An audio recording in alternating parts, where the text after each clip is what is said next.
The luxurious Grand Crescent Hotel in Boston stands as a monument to elegance and exclusivity. When Samira Hassan, a young Muslim woman in a modest hijab and simple clothes, walks into the gleaming marble lobby asking about the presidential suite, the front desk staff exchange knowing glances. Rebecca Foster, the newly appointed assistant manager with designer clothes and perfect makeup, is quick to suggest more suitable accommodations elsewhere.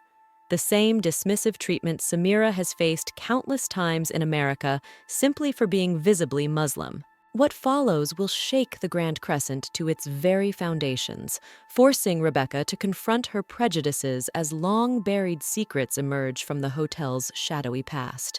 Before we begin, write in the comments where you're listening to our stories from. Subscribe to our channel, it's free and you can always change your mind.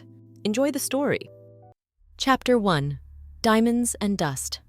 The Grand Crescent Hotel stood like a palace against the Boston skyline, its limestone facade catching the afternoon sunlight. Chandeliers glittered behind floor-to-ceiling windows, promising opulence to those fortunate enough to afford it. For generations, it had been the crown jewel of northern hospitality, a testament to old money and the pursuit of perfection. Rebecca Foster's heels clicked against the marble floor as she completed her rounds. As the newly appointed assistant manager, she felt a certain pride in her domain. Her Chanel suit, purchased on a payment plan she could barely afford, armor against the chaos of a world that respected only success. The Grand Crescent wasn't just a hotel to Rebecca, it was a validation of everything she had sacrificed to climb into upper management. "Excuse me." The voice was soft but clear. Rebecca turned, her practiced smile already forming. It faltered when she saw the woman standing before her. In the lobby of crystal chandeliers and men in Italian suits, she stood out like a weed in a rose garden. The woman wore a navy blue hijab, modest and simple.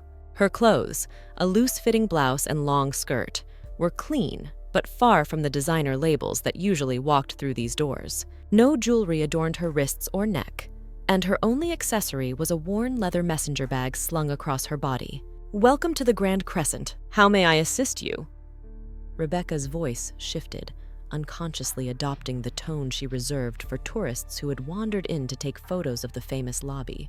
"I'd like information about your presidential suite, please." The woman's voice carried a slight accent, but her English was flawless.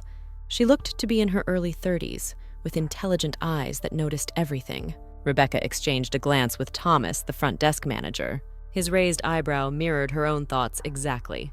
"The presidential suite," Rebecca repeated, her smile thinning. "That would be $12,000 per night, with a minimum 3-night stay. Perhaps I could show you some of our other accommodations? We have lovely standard rooms starting at just $450.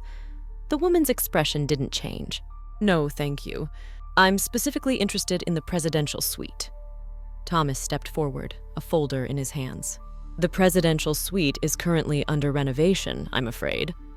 It was a lie, and everyone behind the counter knew it. The suite had been ready for weeks, waiting for the Saudi prince who had booked it for the following weekend. "That's strange," the woman said, scrolling through something on her phone. "According to your booking system, it's available tonight through Friday morning." Rebecca's smile froze. How would this woman have access to their booking system?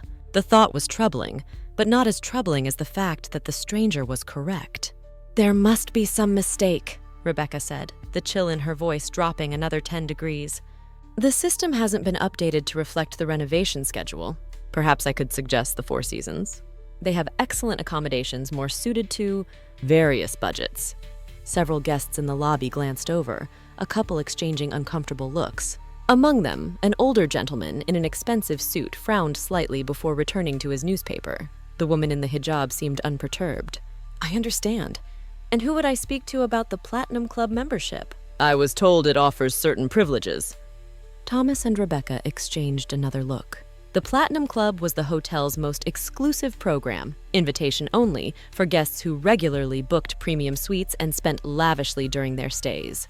"That program is by invitation only," Thomas said stiffly, "and requires a significant history with our establishment." The woman nodded thoughtfully. "I see. Then perhaps I should speak with Mr. Harrison directly."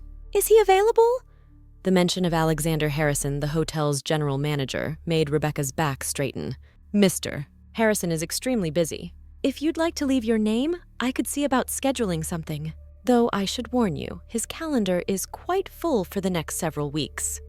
For the first time, something like amusement flickered in the woman's eyes. "Please tell him Samira Hassan is here.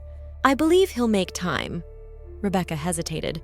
The name meant nothing to her, but the woman's confidence was unsettling. Still, protocol was protocol, and she wasn't about to bother Mr.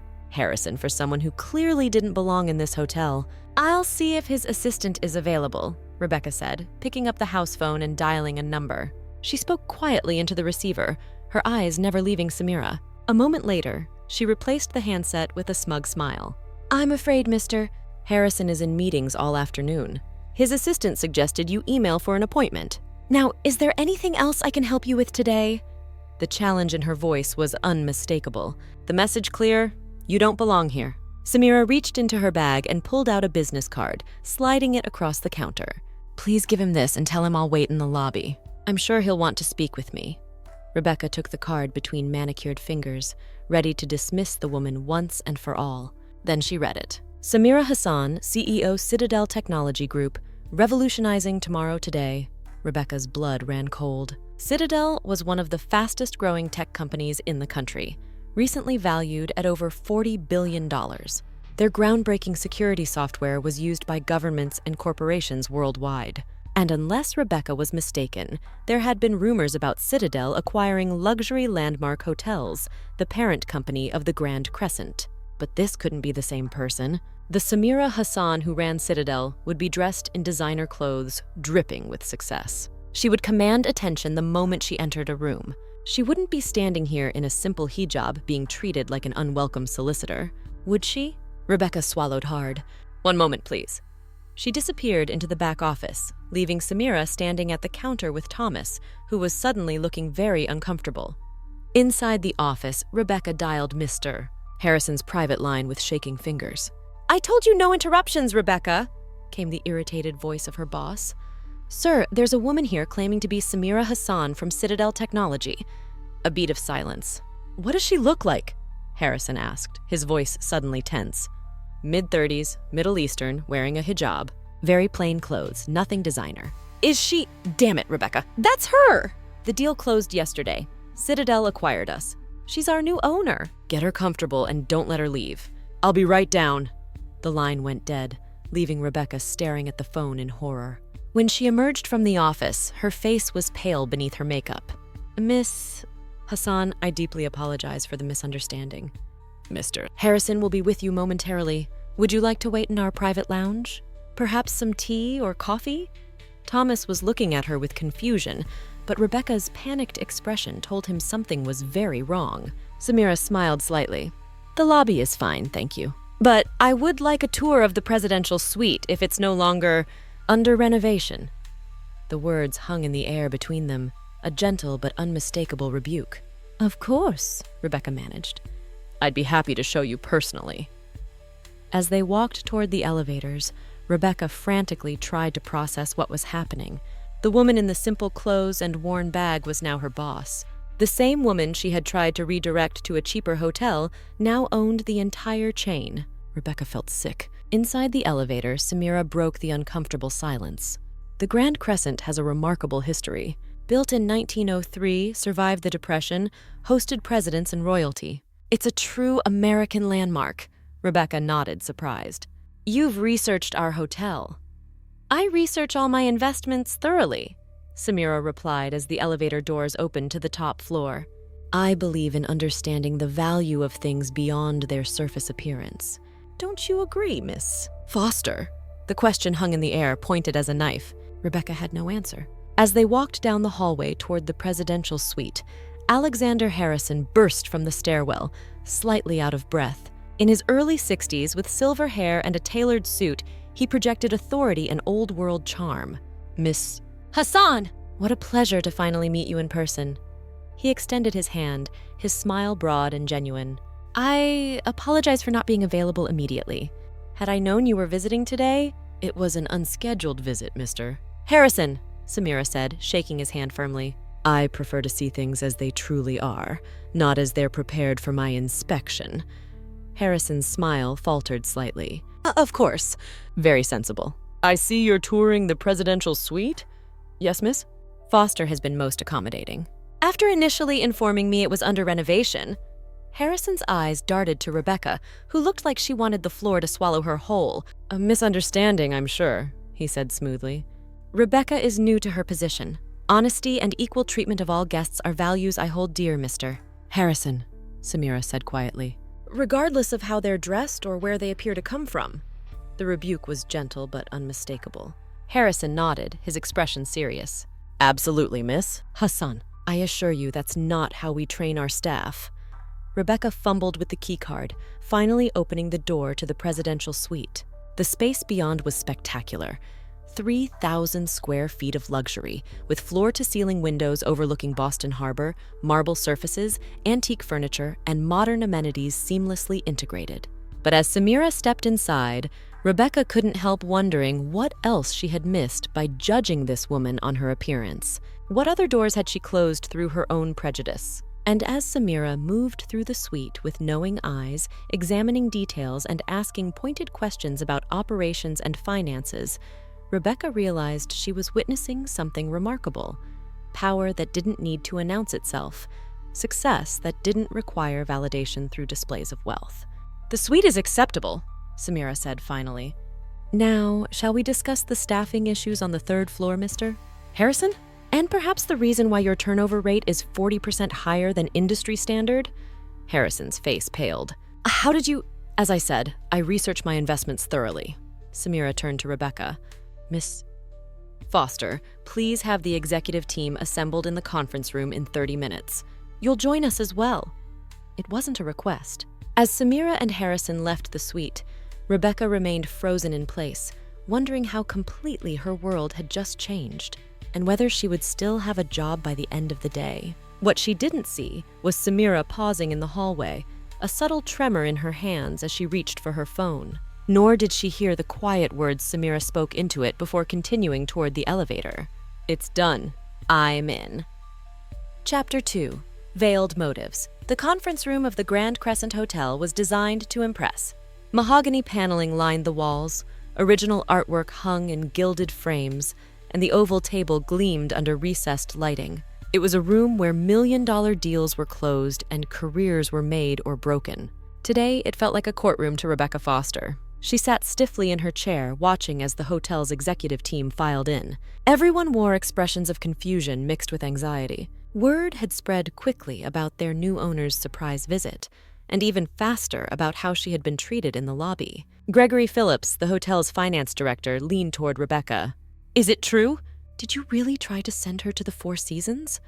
His whisper carried an edge of disbelief. Rebecca stared straight ahead. Not now, Greg. Alexander Harrison entered the room, guiding Samira Hassan to the head of the table. Rebecca couldn't help noticing how the executive's eyes widened slightly as they took in their new boss's modest appearance. The disconnect between her position and her presentation was jarring in this world of power suits and status symbols. Ladies and gentlemen, Harrison began, his voice carrying the practiced charm of a man who had spent decades in luxury hospitality. I'm pleased to introduce Miss Samira Hassan, CEO of Citadel Technology Group and, as of yesterday, our new owner. Murmurs of greeting filled the room. Some faces showed genuine welcome. Others couldn't quite hide their surprise or, in a few cases, discomfort. Samira nodded in acknowledgement. Thank you for assembling on such short notice. I know my visit was unexpected, but I believe in seeing organizations as they truly operate day to day. Her voice was soft but carried naturally through the room. Rebecca was struck by how Samira commanded attention without raising her volume or making grand gestures. It was a kind of quiet authority that Rebecca had tried and failed to achieve with her power suits and practiced assertiveness. As you know, Citadel has acquired the entire luxury landmark hotels portfolio, Samira continued. The Grand Crescent is the flagship of this brand, and how it performs, how you perform, will set the standard for our approach to the other properties. Harrison smiled nervously. We're honored to be the benchmark, Miss Hassan. I assure you, the Grand Crescent has maintained the highest standards of… Let's speak frankly, Samira interrupted gently. Your occupancy rates have fallen 12% over the past 3 years.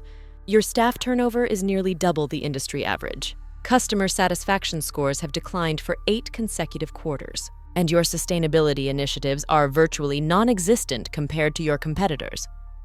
The room fell silent. Rebecca saw Harrison's smile freeze in place, while other executives shifted uncomfortably in their seats. "How do you know all that?" blurted out Daniela Rodriguez, the marketing director. "Some of those metrics aren't even in the acquisition documents." Samira's lips curved slightly. "As I told Miss Foster earlier, I researched my investments thoroughly. Your internal systems were illuminating." A chill ran down Rebecca's spine. Had Samira accessed their systems before the acquisition was even complete? Was that legal? "The Grand Crescent has relied on its history and reputation for too long," Samira continued, "while the world has changed around it. This hotel prides itself on tradition, but tradition without evolution becomes stagnation." She opened her worn leather bag and withdrew a tablet.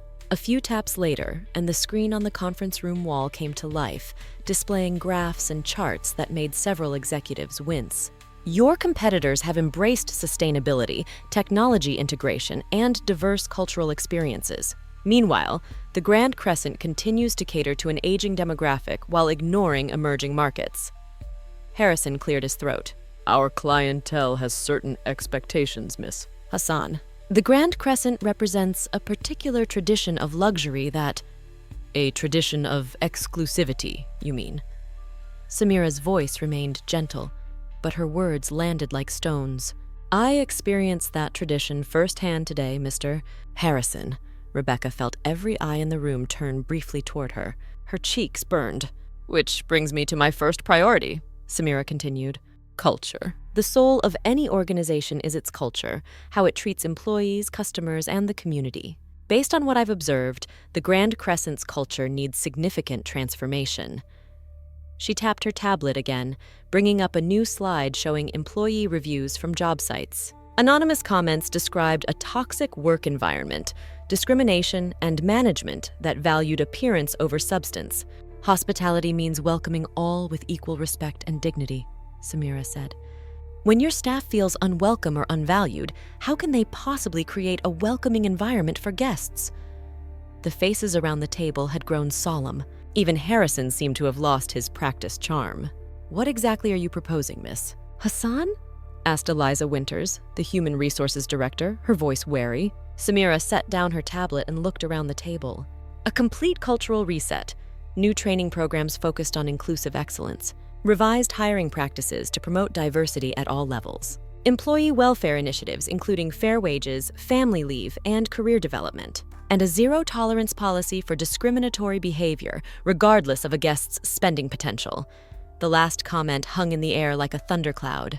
Rebecca felt her stomach clench. "That sounds expensive," Gregory Phillips said carefully.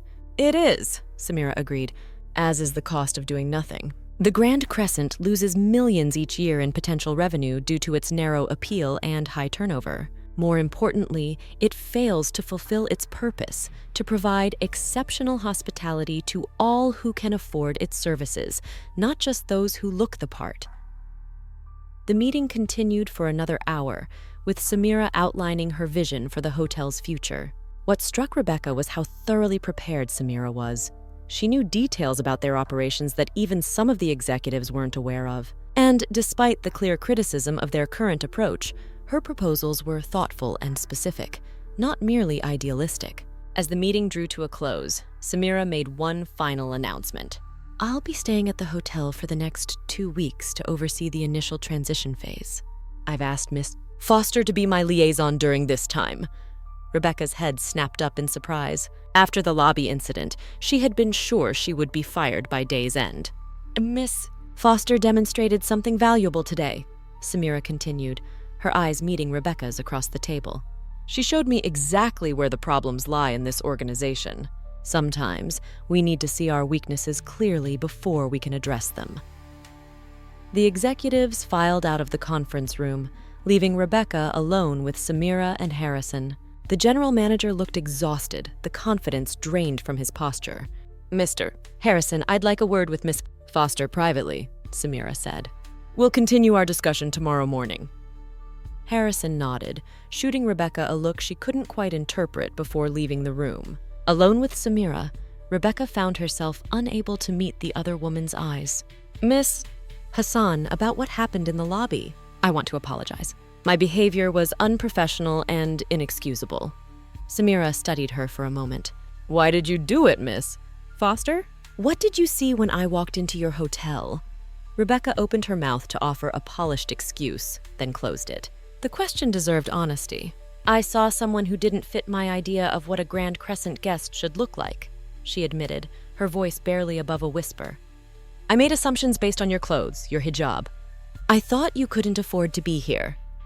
"And if I had walked in wearing designer clothes and diamonds?" Rebecca winced. "I would have treated you differently." "I know how wrong that is." "It is wrong," Samira agreed. "But it's also deeply ingrained in this industry, and in this hotel in particular. The question is whether you're willing to be part of the solution rather than continuing to be part of the problem."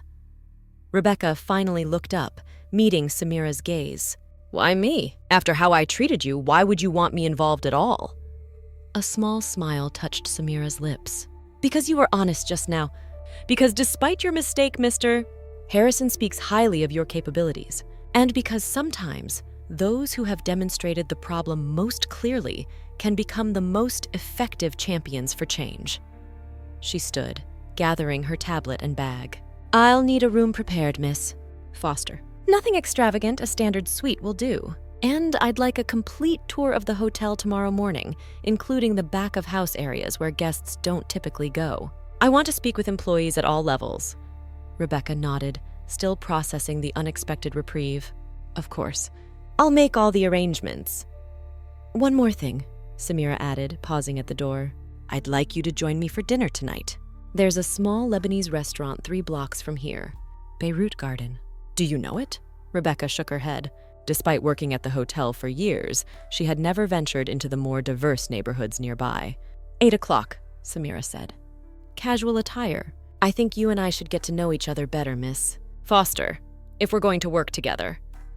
With that, she was gone, leaving Rebecca alone in the conference room, surrounded by the evidence of the hotel's failures projected on the wall. She sat there for several minutes, replaying the day's events in her mind. How had everything changed so completely in just a few hours? More importantly, why was Samira Hassan, the woman she had insulted and dismissed, now offering her a chance at redemption? The Beirut Garden was nothing like Rebecca had expected. She had pictured a hole in the wall with plastic chairs and fluorescent lighting. Instead, she found a warm, elegant space with copper lanterns casting a soft glow over textured walls and comfortable seating. The aroma of spices and grilled meats filled the air, making her realize how hungry she was after the stressful day. Samira was already seated at a corner table, still dressed in the same modest outfit from earlier. The only difference was that she had exchanged her messenger bag for a small handbag. She smiled when she spotted Rebecca, gesturing to the seat across from her. "I hope you don't mind. I've ordered some appetizers for us to share," Samira said as Rebecca sat down. "The owner is a friend, and he always knows what's freshest." Rebecca nodded, feeling oddly out of place despite being the one in designer clothes. "I've never had Lebanese food before," she admitted. "Then you're in for a treat," Samira replied. Middle Eastern cuisine is all about hospitality, serving guests with abundance and care, something your hotel could learn from. A waiter appeared with a tray of small dishes, hummus drizzled with olive oil, tabbouleh bright with parsley and lemon, smoky baba ganoush, and warm pita bread. "Try a little of everything," Samira encouraged, serving Rebecca before herself. Another gesture of hospitality that wasn't lost on her. Rebecca took a bite of the hummus and was surprised by the rich, complex flavor. "This is delicious," she said with genuine appreciation. "Mahmoud makes everything from scratch daily," Samira said. "His restaurant isn't as flashy as the Grand Crescent's dining room, but the food is authentic and made with love. Guests come back for that authenticity, not for the decor." The comment clearly had a double meaning, and Rebecca acknowledged it with a nod. "I have a lot to learn, don't I?" "We all do," Samira replied. "That's what makes life interesting." As they ate, Samira steered the conversation toward Rebecca's background, where she had grown up, how she had entered the hospitality industry, her aspirations for the future. Rebecca found herself speaking more openly than she had with anyone in years, describing her working-class upbringing in Providence, the sacrifices her single mother had made to send her to college, and her determination to succeed in an industry that often valued pedigree over performance. "So the designer clothes, the perfect makeup, it's armor," Samira observed. Rebecca stared at her. "How did you—" "Because I understand what it's like to need armor," Samira said simply. "To feel you must present a certain image to be taken seriously. The difference is, I chose a different kind of armor." She touched her hijab lightly. "This is my choice, my identity. But in your world, in the world of the Grand Crescent, it marks me as an outsider, someone who doesn't belong. Just as your background would have marked you without your Chanel suit." Rebecca felt a flush of shame. "I've become exactly what I resented," she whispered. "Judging others based on appearances. It's a common trap," Samira said, not unkindly. "We adopt the values of the systems we're trying to succeed in, often without questioning them. But now you have a chance to question them and to help change them." The main courses arrived: fragrant lamb seasoned with cinnamon and cardamom for Samira, and a chicken shawarma platter for Rebecca. As they ate, Samira gradually shifted the conversation toward her plans for the hotel. "The Grand Crescent has tremendous potential," she said. "Its history and architecture are remarkable, but it needs to bridge the past and future, to honor tradition while embracing change." Rebecca found herself genuinely interested. "What kind of changes are you envisioning beyond the cultural reset? Sustainability initiatives? Technology upgrades that enhance rather than detract from the guest experience? Community engagement programs? A fusion of cultures in our dining and entertainment offerings?" Samira's eyes lit up as she spoke. Luxury shouldn't be exclusionary. It should be expansive, enriching, educational. "Why hotels?" Rebecca asked suddenly. "You built one of the most successful tech companies in the world. Why branch into hospitality?" Something flickered across Samira's face, a shadow that disappeared so quickly Rebecca wasn't sure she'd seen it at all. "Technology is about connecting people," Samira said after a moment. "Hospitality is about welcoming them. Both require understanding human needs and exceeding expectations." It was a perfect answer, but Rebecca sensed there was more to it than Samira was sharing. Before she could probe further, Samira checked her watch. "It's getting late, and we have an early start tomorrow. Shall we continue this conversation another time?" Outside the restaurant, Samira surprised Rebecca by handing her a small package wrapped in simple brown paper. "What's this?" Rebecca asked. "A book I thought you might find interesting. Consider it homework." They parted ways at the corner, Samira insisting she preferred to walk the short distance back to the hotel alone. Rebecca watched her go, the slight figure moving confidently through the nighttime streets, before turning toward her own apartment several blocks away. At home, Rebecca unwrapped the package. Inside was a book titled The Hospitality of Abraham, Welcome as a Spiritual Practice. It wasn't a business book or a management text, but a philosophical exploration of hospitality across different cultures and religious traditions. A note was tucked inside the cover, written in elegant handwriting. "True luxury is not about exclusion, but about making everyone feel valued. Begin here, sage." Rebecca sat on her couch, the book in her hands, and wondered again about Samira Hassan. The woman was a puzzle. A tech billionaire who dressed modestly, a powerful CEO who spoke softly, a new owner who had offered a second chance to the employee who had disrespected her. And somewhere beneath all that, Rebecca sensed there was something else driving Samira's interest in the Grand Crescent, something personal. As she opened the book and began to read, Rebecca couldn't shake the feeling that she had been drawn into something larger than a simple hotel acquisition, something that would change not just the Grand Crescent, but herself as well. What she didn't know was how right she was, and how dangerous that change would prove to be. Chapter 3. Shadows of the Past. Morning light filtered through the windows of the Grand Crescent Hotel's kitchen as Rebecca Foster watched Samira Hassan interact with the staff. Unlike typical management visits, there was no stiffening of shoulders or forced smiles. The kitchen staff seemed genuinely engaged, answering Samira's questions thoughtfully. "How long have you worked here, Carlos?" Samira asked a middle-aged line cook expertly flipping omelets. 12 years, miss." "Hassan," he replied, his hands never stopping. And if you could change one thing about the kitchen operations, what would it be? The man hesitated, glancing briefly at Rebecca. The scheduling? We're always short-staffed on weekends when it's busiest, but overstaffed on Tuesdays. And why do you think that happens? Management doesn't listen to us, another cook interjected, a young woman with vibrant tattoos. We've been saying it for years, but Mr. Phillips says the budget allocation is fixed by day of the week. Rebecca winced. The woman was right. The staffing budget was allocated based on a formula that hadn't been updated in years. Thank you for your honesty, Samira said warmly. That's exactly the kind of insight I need. As they continued the tour through the laundry facilities, maintenance areas, and employee break rooms, Rebecca found herself seeing the hotel with new eyes. The break room was cramped and dingy, with mismatched furniture. The maintenance staff worked with outdated equipment. The laundry team processed thousands of pounds of linens daily in a space with poor ventilation. They've worked here 20 years but haven't had a real raise in 5, Samira murmured. They handle the most expensive sheets and towels in the city, but can't afford to live within an hour's commute of this hotel. Does that seem right to you, miss? Foster? Rebecca had no good answer. She had known about these issues peripherally, but had never considered them truly her concern. We've been focused on the guest experience, she offered weakly. And who creates that experience? Samira countered. Not the chandeliers or the marble floors. People who are currently being treated as disposable. By mid-morning, they had made their way back to the lobby, where Samira paused to observe the front desk interactions. Tell me about the Baldwin family, Samira said suddenly, nodding toward an elderly couple being checked in. The Baldwins? They're longtime guests. Mr. Baldwin was a banking executive, now retired. They stay with us every spring and fall, always in the same junior suite. Mrs. Baldwin likes white roses and Mr.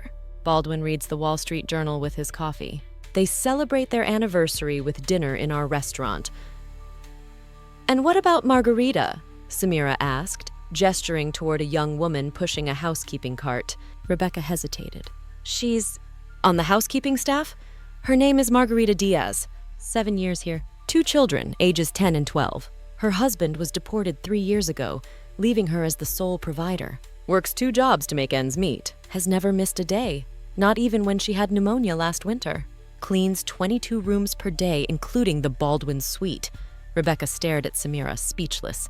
The question is why you know everything about the Baldwins, but nothing about Margarita, when both are essential to your hotel's success.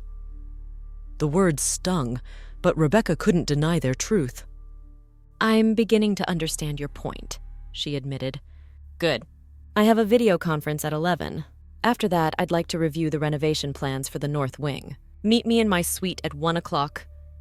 With 2 hours to herself, Rebecca decided to do some research. In her office, she Googled Samira Hassan Citadel Technology and was immediately overwhelmed with results. Despite Citadel's prominence, there was a surprising lack of personal details about its founder. No mentions of family, education, or life before Citadel. It was as if Samira Hassan had simply appeared in the tech world 12 years ago. She was about to close her browser when an older article caught her eye. Local woman receives settlement in discrimination suit against luxury hotel. The article was brief and didn't name the hotel, but it mentioned that a woman of Middle Eastern descent had settled a lawsuit against a prominent Boston luxury hotel after being denied accommodations despite having a reservation. The woman, identified only as SH, had been told by staff that the hotel was fully booked, only to watch as white guests were checked in minutes later. Samira Hassan? Rebecca felt a chill. Was this why Samira had purchased the Grand Crescent? Was this entire acquisition an elaborate form of revenge? She checked the time, 12:45. She needed to meet Samira soon, but first, she had one more place to check. The hotel's archives were housed in a small room off the administrative offices. Rebecca headed for the section labeled Legal Affairs and found a folder labeled Settlements and Releases, 2010 to 2015 inches. Inside was a confidential settlement agreement with the plaintiff's name redacted, but the initials SH, clearly visible at the signature line. Finding anything interesting? Rebecca jumped. Alexander Harrison stood in the doorway, his expression unreadable. Mr. Harrison, I was just... Researching some hotel history. He stepped closer, glancing at the folder in her hands. Settlements and releases? That's unusual. Rebecca hesitated, then decided on honesty.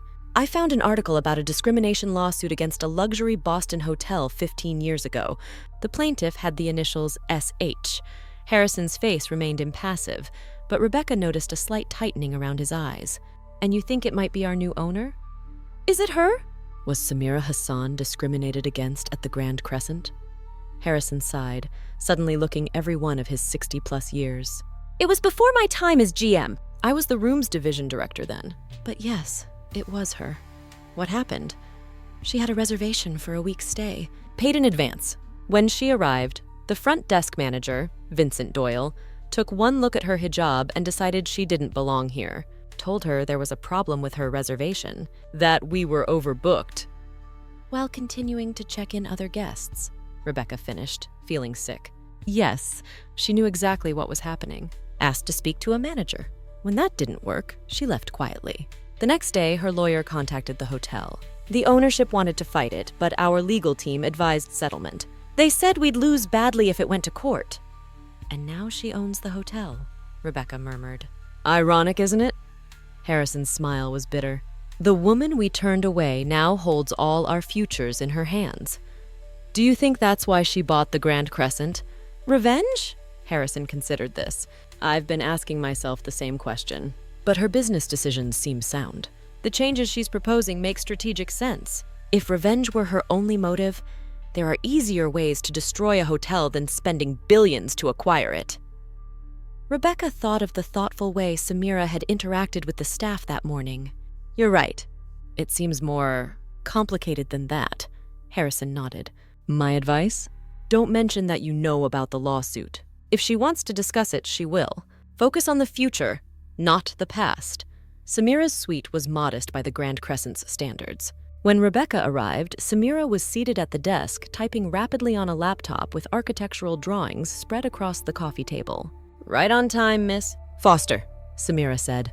The previous renovation plans were outdated, too focused on aesthetics, not enough on functionality or sustainability. For the next hour, they discussed the plans in detail. Samira's vision was impressive, modernizing while preserving historical character, incorporating state-of-the-art technology, and implementing sustainability features. The North Wing has always been less popular, Rebecca noted. The rooms are smaller, and the views aren't as good, which is precisely why it's perfect for our pilot program, Samira replied. We'll offer these rooms at a more accessible price point, marketing them to younger professionals, cultural travelers, and those who value sustainability over square footage. A boutique hotel within the Grand Hotel, Rebecca mused. It could actually work. It will work, because it addresses a market segment the Grand Crescent has ignored. People who want luxury with purpose, not just luxury for show. Rebecca found herself genuinely excited about the possibilities. Despite her earlier suspicions about Samira's motives, she couldn't deny that these changes would likely improve the hotel's position. You've clearly put a lot of thought into this, Rebecca said. More than I would expect from someone who just acquired the property. Samira's expression remained neutral, but something flickered in her eyes. As I said, I researched my investments thoroughly. Is that the only reason? The words were out before Rebecca could stop them. What other reason might there be, Miss Foster? Rebecca hesitated, but her curiosity overrode her caution. I found an article about a discrimination lawsuit against a Boston luxury hotel 15 years ago. The plaintiff's initials were SH. Samira set down her papers, her movements deliberate. You've been busy this morning. Was it you? Were you the one who sued the Grand Crescent? Samira met her eyes. Yes. Is that why you bought the hotel? Because of what happened to you here? That experience is part of my history with this place, yes. But it's not the whole story. What is the whole story? Samira rose and walked to the window, looking out over Boston Harbor. I was 23. I had just received my first major investment for what would become Citadel. I chose the Grand Crescent because it was where all the major business leaders stayed. I thought staying here would give me credibility. When I was turned away, it wasn't just embarrassing, it was humiliating. It reinforced what I had been told my entire life, that no matter my accomplishments, certain doors would remain closed to me because of who I am. She turned back to Rebecca. "Do you know what I did after leaving this hotel?" Rebecca shook her head. "I went to another hotel, a smaller place that didn't care what I looked like as long as my credit card cleared. I sat in that room and cried for exactly 10 minutes. Then I washed my face, opened my laptop, and worked through the night on the code that would eventually become Citadel's core security protocol. I decided that night that I would succeed so completely that no one would ever again have the power to make me feel small." The story resonated with Rebecca. How many times had she felt the need to prove herself, to overcome others' assumptions? The lawsuit wasn't about the money. It was about forcing the hotel to acknowledge what they had done. But I never spoke about it publicly. I didn't want to be defined by that experience. "And now you own the hotel that rejected you," Rebecca said softly. Samira smiled slightly. "Life has a sense of irony. But again, that's not the only reason I bought the Grand Crescent. This hotel represents something important in American culture: the old guard, tradition, a certain definition of luxury and success. By transforming it, we can send a powerful message about inclusion, about evolving definitions of excellence, about who belongs in these spaces." Rebecca found herself nodding. "That's why you're keeping me on, despite how I treated you. You want to transform the hotel and the people who run it." "Precisely. What happened to me wasn't an isolated incident.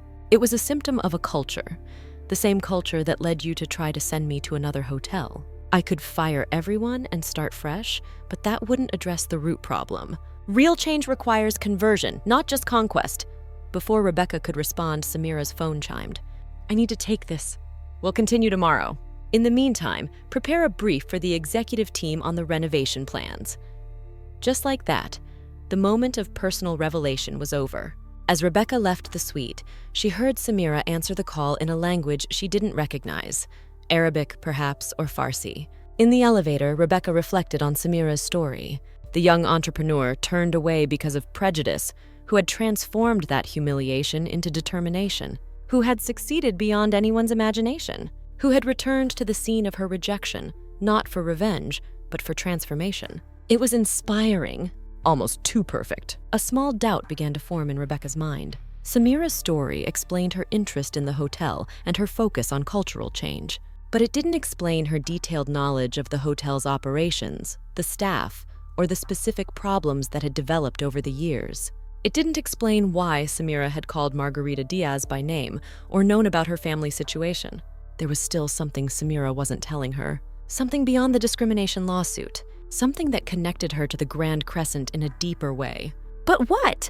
That evening, Rebecca visited the hotel's Hemingway bar for a much-needed drink. She found a seat at the far end and ordered a gin martini. "Mind if I join you?" Gregory Phillips, the hotel's finance director, stood beside her with a tumbler of whiskey in his hand. "Of course," Rebecca said. "Rough day?" "You could say that. Our new owner has been reviewing our financial records. All of them. Going back 10 years? Rebecca raised an eyebrow. "Looking for something specific?" "That's what worries me." "She won't say." He took a long sip. "Between us, I don't trust her motives." "Because of the lawsuit?" Rebecca asked, lowering her voice. Phillips looked startled. "You know about that? I found out today." "Mr. Harrison confirmed it. Then you understand why I'm concerned. This could all be an elaborate form of payback." Rebecca considered this. Her plans make business sense, though. The changes she's proposing address real issues with our model. Perhaps. But there's something else bothering me. He leaned closer. "She knows too much." Rebecca felt a flicker of validation. "What do you mean?" "Details about our operations that weren't in the acquisition documents. Staff members' names and histories. Problems we've kept in-house. It's as if she had someone on the inside feeding her information." A chill ran down Rebecca's spine. "Are you suggesting corporate espionage?" Phillips shrugged. "I'm suggesting it's strange, and I'm not the only one who's noticed." Rebecca sipped her martini. "What would be the point? She owns the hotel now." "That depends on what she's really after." Phillips finished his drink. "Look, the Grand Crescent isn't just a hotel. It's prime real estate in one of the most expensive areas of Boston. And beneath the hotel? The private vault." Rebecca had almost forgotten about the vault, a private safe deposit facility used by the hotel's wealthiest clients to store valuables or keep certain assets out of public records. You think she's interested in the vault?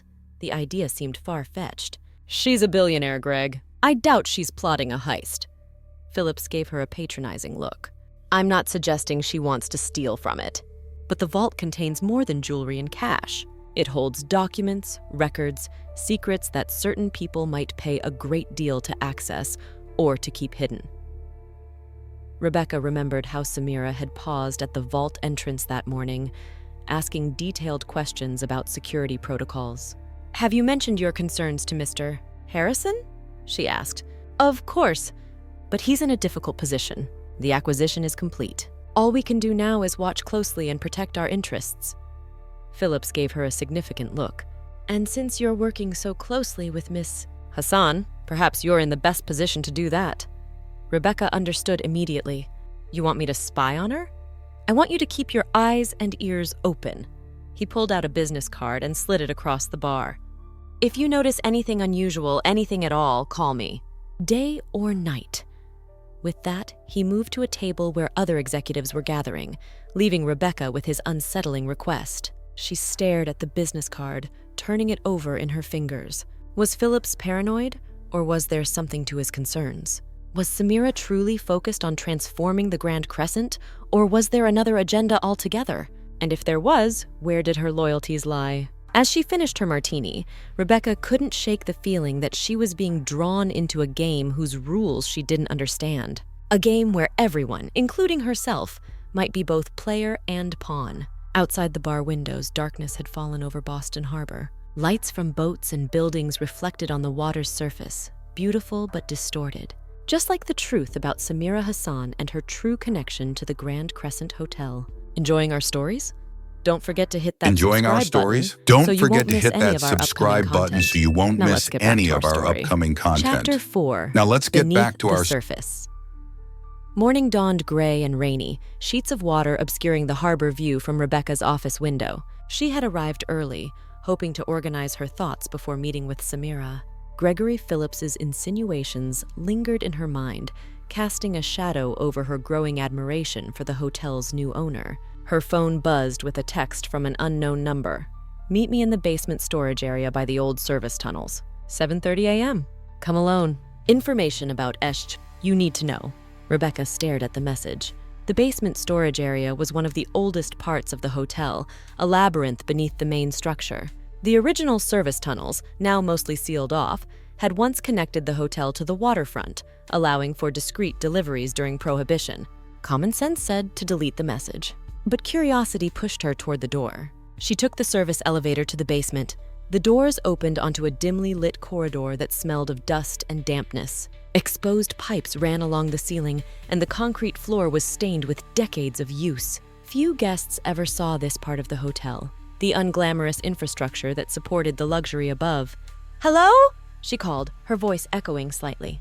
"Is anyone here?" As she was about to leave, a voice spoke from the shadows.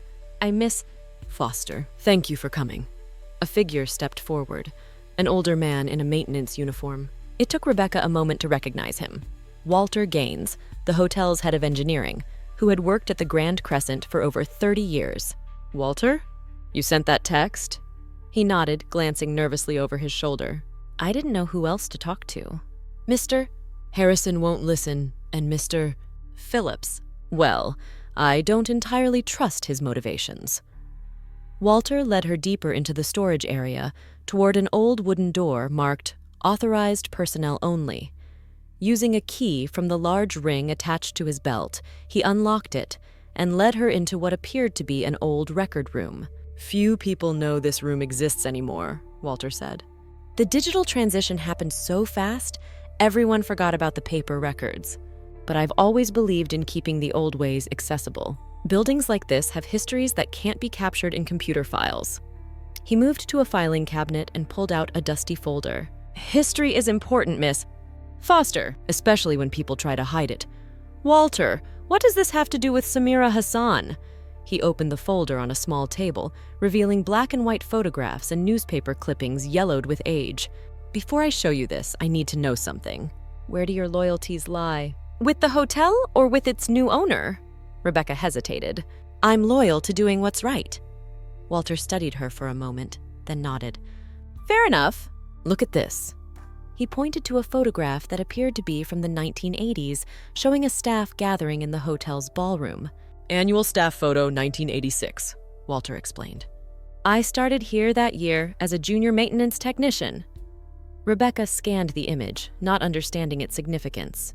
Third row, seventh from the left, Walter interrupted. Rebecca leaned closer. A young woman in a housekeeping uniform, her dark hair pulled back, her expression serious but proud. Something about her features seemed vaguely familiar. That's Yasmin Hassan, Walter said quietly. She worked housekeeping here for nearly 20 years. Rebecca's head snapped up. Hassan, as in Samira Hassan's mother? Yes. The revelation hit Rebecca like a physical blow. How do you know this? Walter nodded. Yasmin and I worked here together for years. She was one of the hardest working people I've ever known. Raised Samira on her own after her husband died. Used to bring her daughter to the hotel sometimes when childcare fell through. Little girl would sit quietly in the break room, reading books or doing homework while her mother cleaned rooms. Rebecca's mind raced, fitting this new piece into the puzzle of Samira Hassan. So Samira grew up knowing this hotel. Not just knowing it, living in its shadow. Walter pulled out another newspaper clipping. This is why I wanted to meet with you. The headline read, Hotel Worker Files Wrongful Termination Suit Against Grand Crescent. The article, dated 2005, described how a longtime housekeeping employee named Yasmin Hassan had been fired after reporting safety concerns about chemical cleaning products. The hotel had claimed she was terminated for performance issues, but Hassan maintained it was retaliation for her whistleblowing. What happened with the lawsuit? Rebecca asked, a sick feeling growing in her stomach. The hotel's lawyers dragged it out for years. Yasmin couldn't afford to keep fighting. She settled for a fraction of what she deserved with a non-disclosure agreement that prevented her from discussing the case. Walter's voice had hardened. 6 months later, she was diagnosed with pulmonary fibrosis. The doctors believed it was linked to long-term exposure to the very chemicals she had complained about. Oh my God, Rebecca whispered.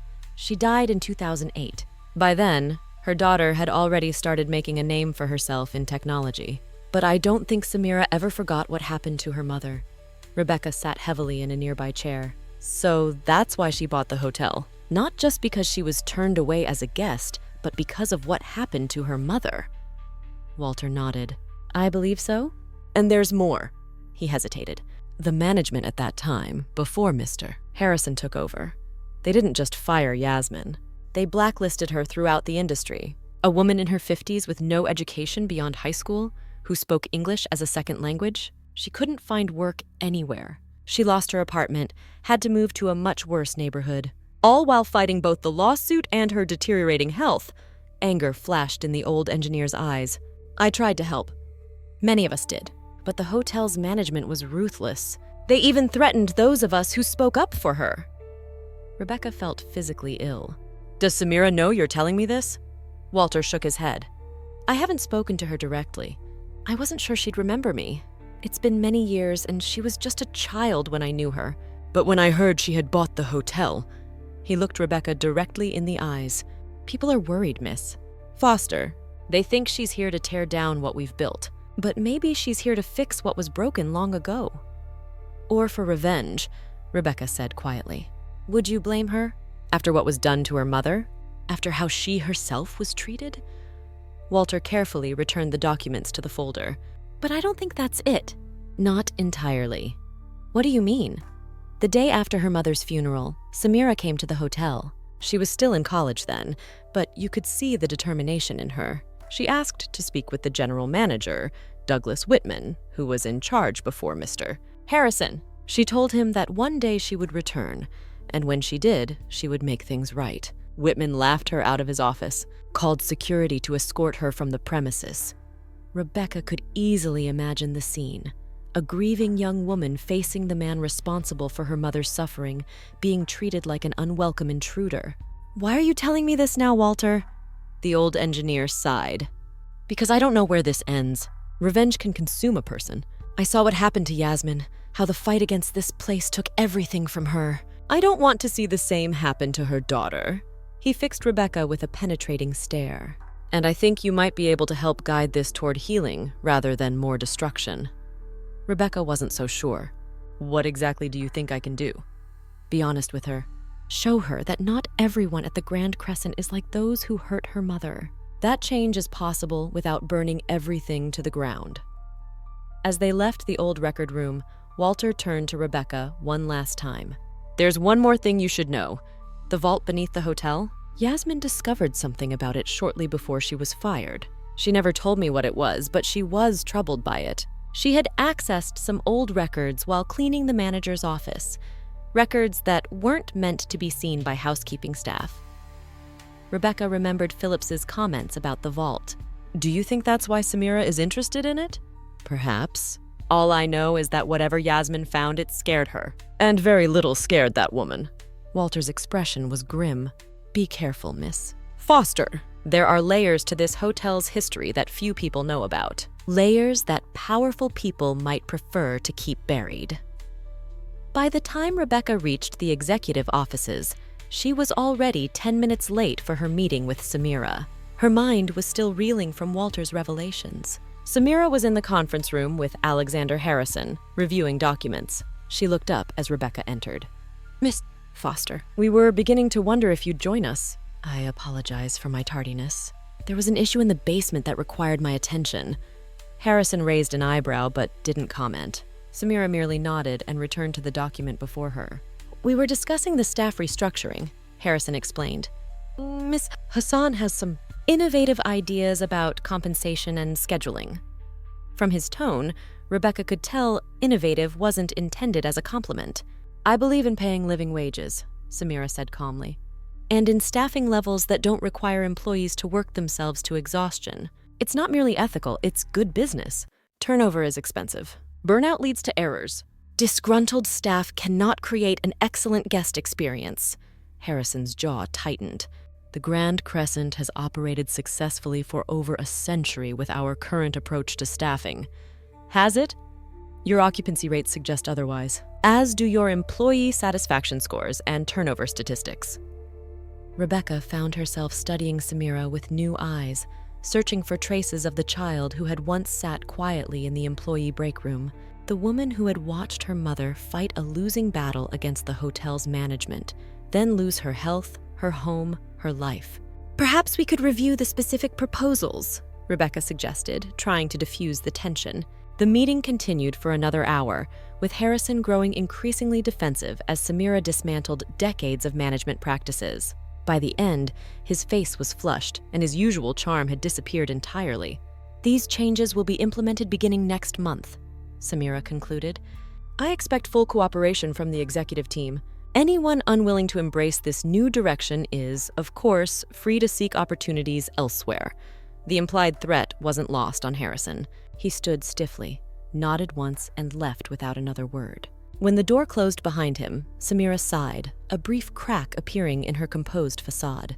Change is difficult for people who have benefited from the status quo. You knew there would be resistance, Rebecca observed. Of course, but resistance can be overcome with perseverance and clear vision. Samira glanced at Rebecca. You seem troubled today, Miss Foster. Is everything all right? Rebecca hesitated, then decided on directness. I spoke with Walter Gaines this morning. He told me about your mother. If Rebecca had expected shock or anger, she was disappointed. Samira's expression remained calm, though something flickered briefly in her eyes, a shadow of old pain, quickly controlled. Walter is one of the few good memories I have of this place, Samira said after a moment. He used to sneak me cookies from the kitchen when I had to wait for my mother to finish her shift. He taught me how to play chess on a small board he kept in his maintenance office. The personal detail, offered so easily, caught Rebecca off guard. He told me what happened to her. The wrongful termination, the blacklisting, her illness. I'm so sorry. Samira was silent for a long moment, her gaze distant. When she finally spoke, her voice was soft but steady. My mother spent 20 years making beds in this hotel. 20 years ensuring that wealthy guests had pristine rooms, fresh towels, spotless bathrooms. She worked holidays, weekends, double shifts when others called in sick. She never complained, never missed a day. And when she raised concerns about chemicals that were making the housekeeping staff ill, they discarded her like garbage. "Is that why you bought the Grand Crescent?" Rebecca asked. "For your mother?" Samira met her gaze directly. "Everything I do is in some way for my mother. She sacrificed everything to give me opportunities she never had. She believed education was the key that would open doors for me that remained closed to her. She never lived to see Citadel's success. Never saw me walk into boardrooms where I was often the only woman, the only person of color, certainly the only Muslim. But she shaped every step of that journey." Rebecca nodded, understanding more than Samira might have realized. She too had been shaped by a single mother's sacrifices, though under very different circumstances. But buying this hotel specifically? Yes, that was for her. And for every Yasmin Hassan who has been exploited, dismissed, or mistreated within these walls. The Grand Crescent represents a system that values certain people and devalues others based on arbitrary distinctions. Wealth, appearance, background. I intend to transform that system. Walter mentioned something else, Rebecca said. He said your mother discovered something about the vault shortly before she was fired. Something that troubled her. For the first time, Samira appeared genuinely surprised. Her composure slipped for just a moment before she recovered. Walter told you that? Yes. He said she found some records in the manager's office that weren't meant to be seen by housekeeping staff. Samira was silent, her expression now carefully neutral. The vault has a complicated history, she said finally. Like many aspects of this hotel? Is that why you've been asking about security protocols? Access records. Is there something specific you're looking for down there? The question hung between them. Rebecca held her breath, wondering if she had pushed too far. Samira studied her for a long moment, as if making a decision. Then she stood and moved to the conference room door, checking that it was securely closed. What I'm about to tell you goes no further than this room, she said, returning to her seat. Do I have your word on that? Rebecca nodded, her curiosity now fully aroused. The Grand Crescent Vault isn't just a storage facility for guests' valuables, Samira began. During Prohibition, it was used by certain influential clients to store items they preferred to keep off the books, illegal alcohol primarily, but also documents that might have been compromising if discovered by authorities. That practice continued over the decades. The vault became a discreet repository for items that powerful people wanted kept secure and private. In the 1950s and 60s, politicians used it to store everything from love letters to financial records that wouldn't withstand public scrutiny. In the 1970s and 80s, as financial regulations tightened, it became a haven for assets that certain clients preferred to keep outside the banking system. Are you saying the vault was used for illegal activities? Rebecca asked, shocked. Not necessarily illegal, often merely ethically questionable. The Grand Crescent provided a service that traditional financial institutions couldn't. Absolute discretion, no questions asked, no records shared with regulatory authorities. Samira's expression was grave. It was a significant source of revenue for the hotel, though one that never appeared in the official books. And your mother discovered records of these transactions? She found partial records. Enough to understand that something unusual was happening, but not the full picture. Samira paused. What she didn't know, what nobody knew except the highest levels of management, was that the vault also contained evidence of who had stored what over the decades. Evidence that could be extremely damaging to certain individuals and institutions if it ever came to light. Blackmail material, Rebecca whispered. In effect, yes, though the hotel never actively used it that way. It was insurance, protection against anyone who might threaten the Grand Crescent's operations or reputation. My mother sensed something was wrong but didn't know the details. When she started asking questions, she became a liability. The implications were staggering. The Grand Crescent, the paragon of old-world luxury and discretion, had essentially been operating a shadow business for decades, one that gave it leverage over some of the most powerful people in Boston and beyond. If this is true, Rebecca said slowly, it could destroy the hotel's reputation and careers, possibly lead to criminal charges for past management. Yes, Samira agreed, which is why certain people are very nervous about my acquisition of the property. People like Gregory Phillips, who has been managing the vault operations for the past 15 years. Rebecca's mind flashed to her conversation with Phillips the previous evening. Phillips knows you're looking for evidence. That's why he approached me last night. Samira's eyes narrowed. Phillips approached you? What did he say? Rebecca quickly related her conversation with the finance director, including his request that she report any unusual behavior from Samira. I'm not surprised, Samira said. Phillips has the most to lose if the vault's secrets come to light. He's been the gatekeeper for years, the one who decides who gets access and under what conditions. That kind of power creates its own currency. So this is what it's all about? Rebecca asked. You bought the hotel to expose the vault operations? To get justice for your mother? Justice is part of it, Samira acknowledged. But this is bigger than what happened to one housekeeper 15 years ago. The vault represents a system that has operated in the shadows for generations, enabling the powerful to avoid accountability while exploiting those with less power.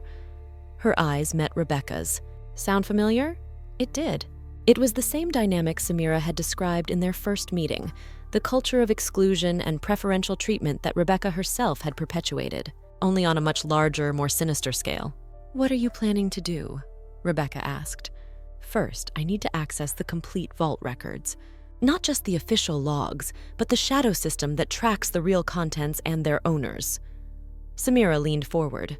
That's where I could use your help. My help? How? Phillips trusts you, or at least he believes you're aligned with the old guard.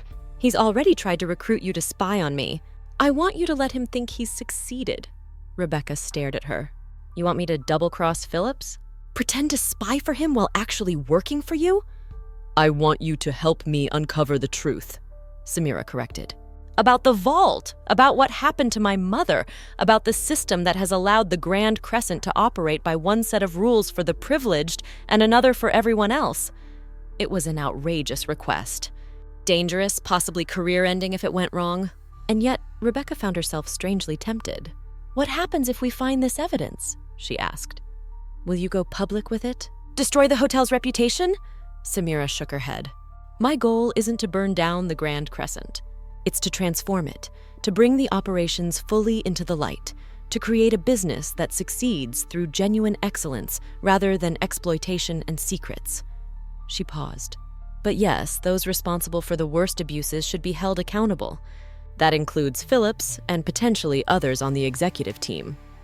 Rebecca considered this. The prospect of secretly investigating her colleagues felt deeply uncomfortable.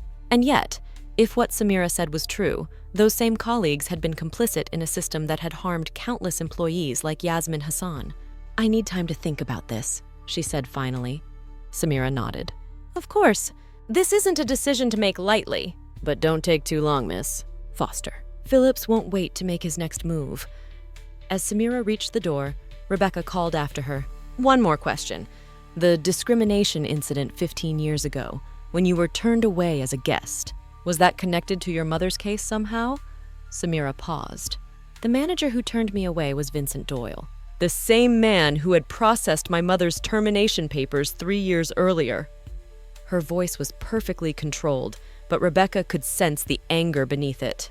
He recognized my name, and he made sure I understood that certain doors would always remain closed to me, no matter how successful I became.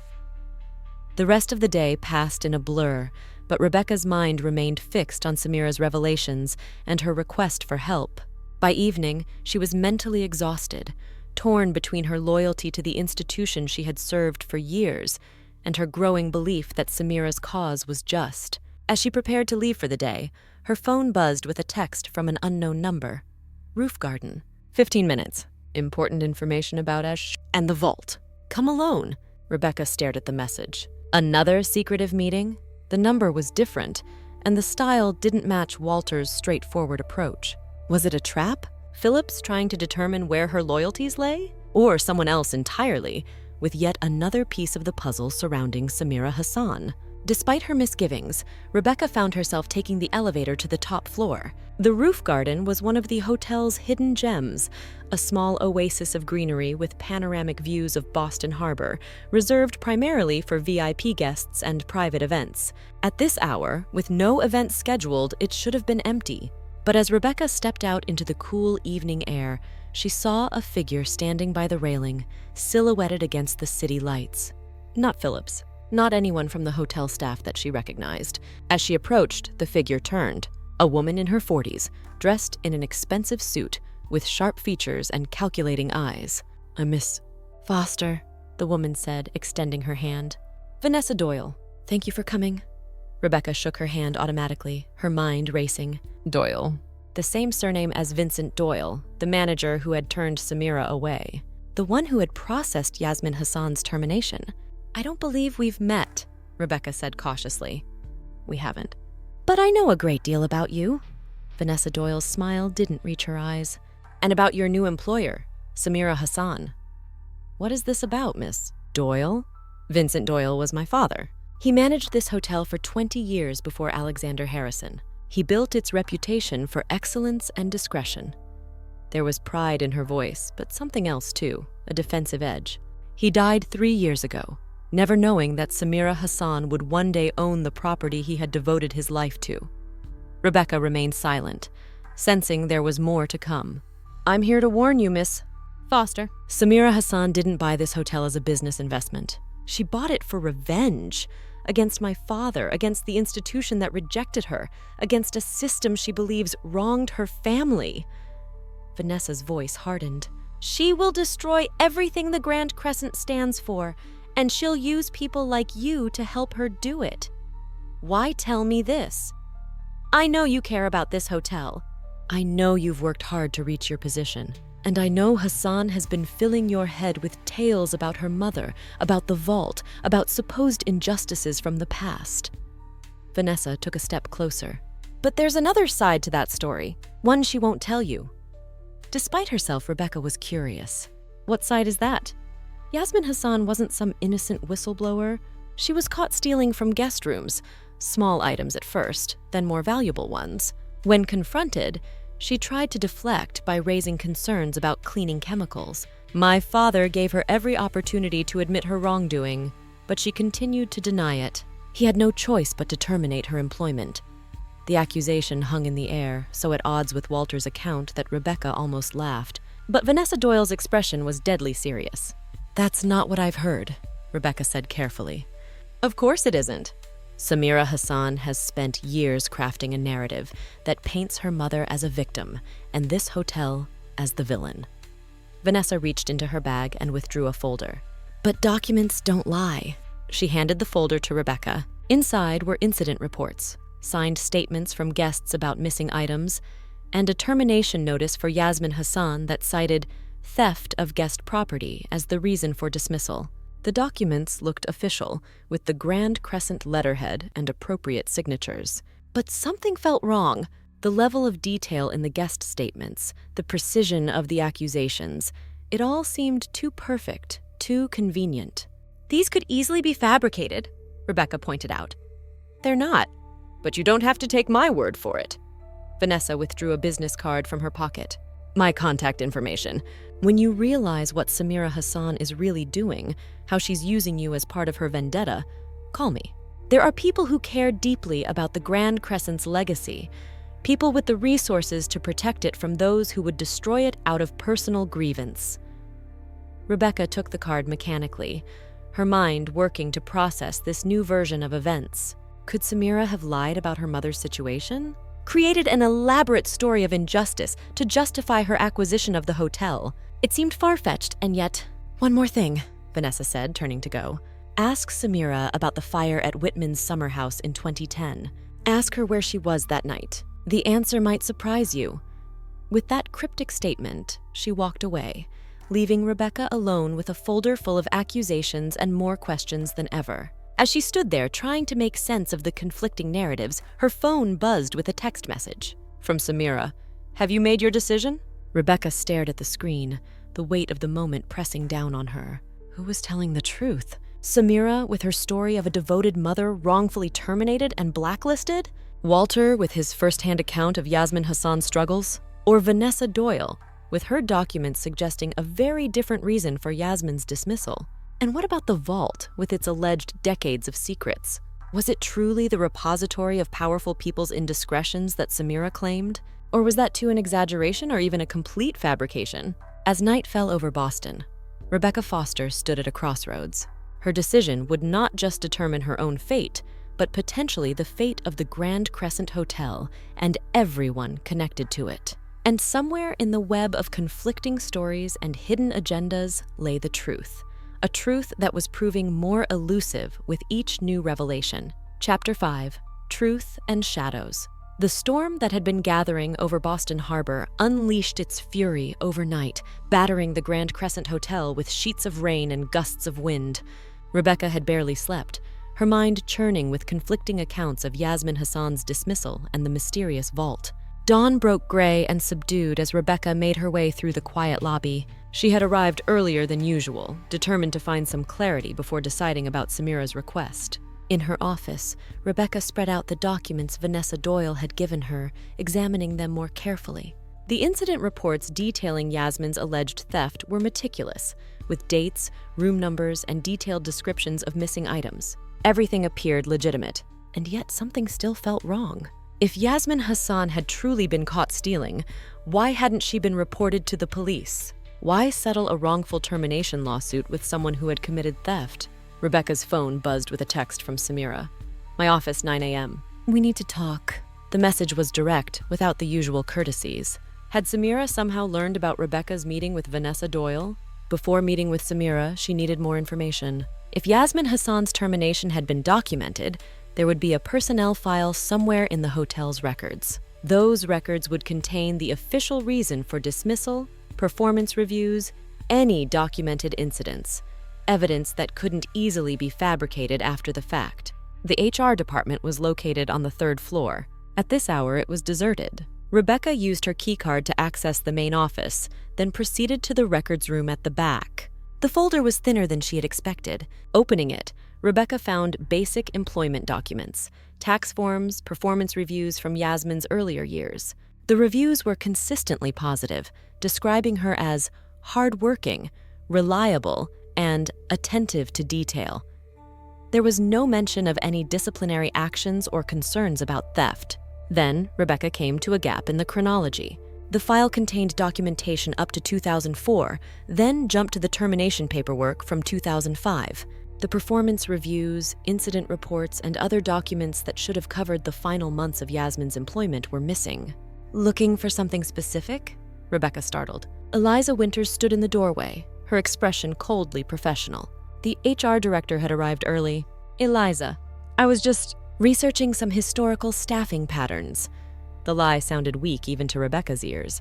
In Yasmin Hassan's personnel file, Winters stepped into the room, closing the door behind her. "An interesting choice for staffing research." Rebecca decided honesty might be her best option. "I'm trying to understand what really happened to her. There are conflicting accounts, and You're trying to decide whose side to take," Winters finished for her. "Samira Hassan's or the hotel's?" "I understand." She gestured to the file in Rebecca's hands. "But you won't find the answers you're looking for in there. That file was sanitized long ago." "Sanitized?" Rebecca echoed. "You mean documents were removed?" Winters nodded, her expression carefully neutral. After the settlement, Douglas Whitman ordered certain materials removed from Yasmin's file. Anything that might contradict the official narrative of her termination for performance issues. And what was the real reason she was fired? Winters hesitated, conflict evident in her face. "It's complicated. Yasmin did raise concerns about the cleaning chemicals. That part is true. But there was more to it. She had been asking questions about certain guests, about access to the vault, about financial transactions that seemed unusual. She was investigating the vault operations," Rebecca realized. Not intentionally at first. She found documents while cleaning Whitman's office, documents he had carelessly left out. She didn't understand everything she saw, but she understood enough to be troubled by it. Winters moved to the window, looking out at the rain-soaked city. She came to me asking what she should do. I told her to forget what she had seen, to focus on her job. I told her nothing good would come from pursuing it. The admission was clearly painful for Winters. I was young, afraid for my own position. I chose self-preservation over doing what was right. "So the theft accusations were fabricated?" Rebecca asked. "Yes and no. There had been items reported missing from certain guest rooms, Those things happen in any hotel. But there was never any evidence linking Yasmin to the thefts. Whitman simply saw an opportunity to discredit her, to create a reason for termination that wouldn't raise questions. Rebecca digested this information. Does Samira know all this? About your involvement? I don't know. She hasn't confronted me directly, but she watches me during meetings with a look that suggests she knows more than she's saying. Winters turned back to Rebecca. The question is, what will you do with this information? Before Rebecca could respond, her phone buzzed with another text from Samira. Where are you? I have to go, Rebecca said, returning the file to its drawer. Thank you for being honest with me. Winters caught her arm as she moved toward the door. Be careful, Rebecca. This situation is more complicated than it appears. There are powerful interests involved, people who would go to great lengths to protect the vault's secrets. Vanessa Doyle? Rebecca guessed. Surprise flickered across Winters' face. You've met her? Yes, Vanessa is involved, but she's merely a representative. The real power lies with the clients who have used the vault for decades. Wealthy families, politicians, corporations. They have much to lose if certain information comes to light. Samira was standing at the window when Rebecca entered her office, looking out at the storm. She didn't turn immediately, and for a moment, Rebecca studied her silhouette against the gray sky. The graceful posture, the modest hijab, the hands clasped behind her back. You're late, Samira said finally, turning to face Rebecca. And you haven't answered my text from last night. I needed time, Rebecca replied, deciding that partial honesty was her safest approach. What you're asking me to do, to spy on Phillips, to help you investigate the vault, it's not a simple decision. No, it isn't, Samira agreed, gesturing for Rebecca to take a seat. But circumstances may have forced our hand. There was an attempted breach of the vault's security system last night. This was unexpected. A break-in? Here? Not a physical break-in. A cyber attack on the security protocols, trying to access the digital locks. Samira's voice was calm, but Rebecca sensed tension beneath the surface. It was sophisticated, well-planned, and it came from within the hotel's network. You think it was Phillips? Perhaps. Or someone working with him. Samira sat down across from Rebecca. They're growing desperate, which means they believe I'm close to finding what I'm looking for. Rebecca hesitated, then decided to push further. And what exactly are you looking for in the vault, Miss Hassan? Is it evidence of your mother's wrongful termination? Or something more? Samira's eyes narrowed slightly. You've been busy this morning, Miss Foster. First the HR files, now these questions. Should I be concerned about your sudden interest in the vault's secrets? So Samira knew about her visit to the HR department. Rebecca felt a chill, wondering what else Samira might be monitoring. I'm trying to understand what I'm potentially involving myself in. You've asked me to take sides in what appears to be a complex situation with a long history. Fair enough. Samira leaned back in her chair, studying Rebecca. Yes, I'm looking for evidence related to my mother's case, but the vault contains much more than that. It holds decades of secrets, financial records of illegal transactions, evidence of corruption, documented indiscretions of powerful people, all carefully maintained as the Grand Crescent's insurance policy against interference. And what do you intend to do with these secrets if you find them? Create accountability, Samira said simply. Not public exposure, that would harm too many innocent people, but private reckonings where necessary, and a complete dismantling of the system that allowed such abuses to occur. Rebecca considered this. I met with Vanessa Doyle last night. The admission hung in the air. Samira's expression didn't change, but something flickered in her eyes, a momentary hardness that vanished almost as quickly as it appeared. Vincent Doyle's daughter. I wondered when she would make contact. Samira's voice remained even. What did she tell you? That your mother was fired for stealing from guest rooms. She showed me documents, incident reports, guest statements. Fabricated, Samira said dismissively. My mother never stole anything in her life. Doyle created those documents after the fact to justify the termination and discredit her complaints about the cleaning chemicals and what she had discovered about the vault. That's what Eliza Winters said as well, Rebecca admitted. She told me the file was sanitized after the settlement. Now Samira showed genuine surprise. Winters confided in you? Interesting. She was complicit in my mother's dismissal, though in a passive way. Her silence enabled Whitman and Doyle to proceed with their plan. Vanessa mentioned something else. She told me to ask you about a fire at Whitman's summer house in 2010. She implied you were somehow involved. For the first time, Samira's composure cracked completely. A flash of what might have been anger or fear crossed her face before she regained control. Douglas Whitman's house in Cape Cod burned down in August 2010. He was not home at the time, but many of his personal papers were destroyed. Samira's voice was carefully neutral. The fire was ruled accidental, faulty wiring in an old structure. But was it? Rebecca pressed. Samira met her gaze directly. What do you think, Miss Foster? Do you believe I would commit arson as part of some elaborate revenge scheme? The question was pointed, challenging Rebecca to voice her suspicions. But as she looked into Samira's eyes, she found herself uncertain. The woman before her was calculating, determined, possibly driven by a desire for justice that bordered on obsession. But an arsonist? A criminal willing to risk lives for vengeance? I don't know what to believe anymore, Rebecca admitted. That's understandable. You've been pulled between competing narratives, each with their own agenda. Samira stood and moved back to the window. But consider this. Who benefits from you doubting me? From delaying your decision to help me access the vault records? Phillips. Doyle. Whoever else is involved in the vault operations. Exactly. Time is against us, Miss Foster. The attempted security breach last night suggests they're preparing to remove or destroy evidence. I need your answer now. Will you help me? Rebecca felt the weight of the decision pressing down on her. Her instinct was to remain neutral, to avoid entanglement in this web of accusations. But neutrality, she was beginning to realize, was itself a choice, one that typically benefited those already in power.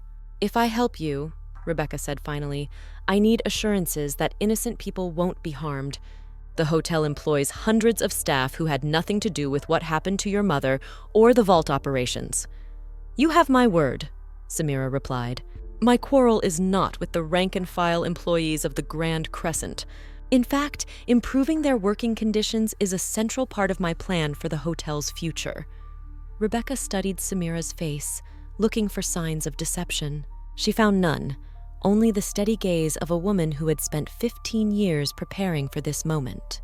All right, she said. I'll help you, but on my terms. I want to be fully informed at every step.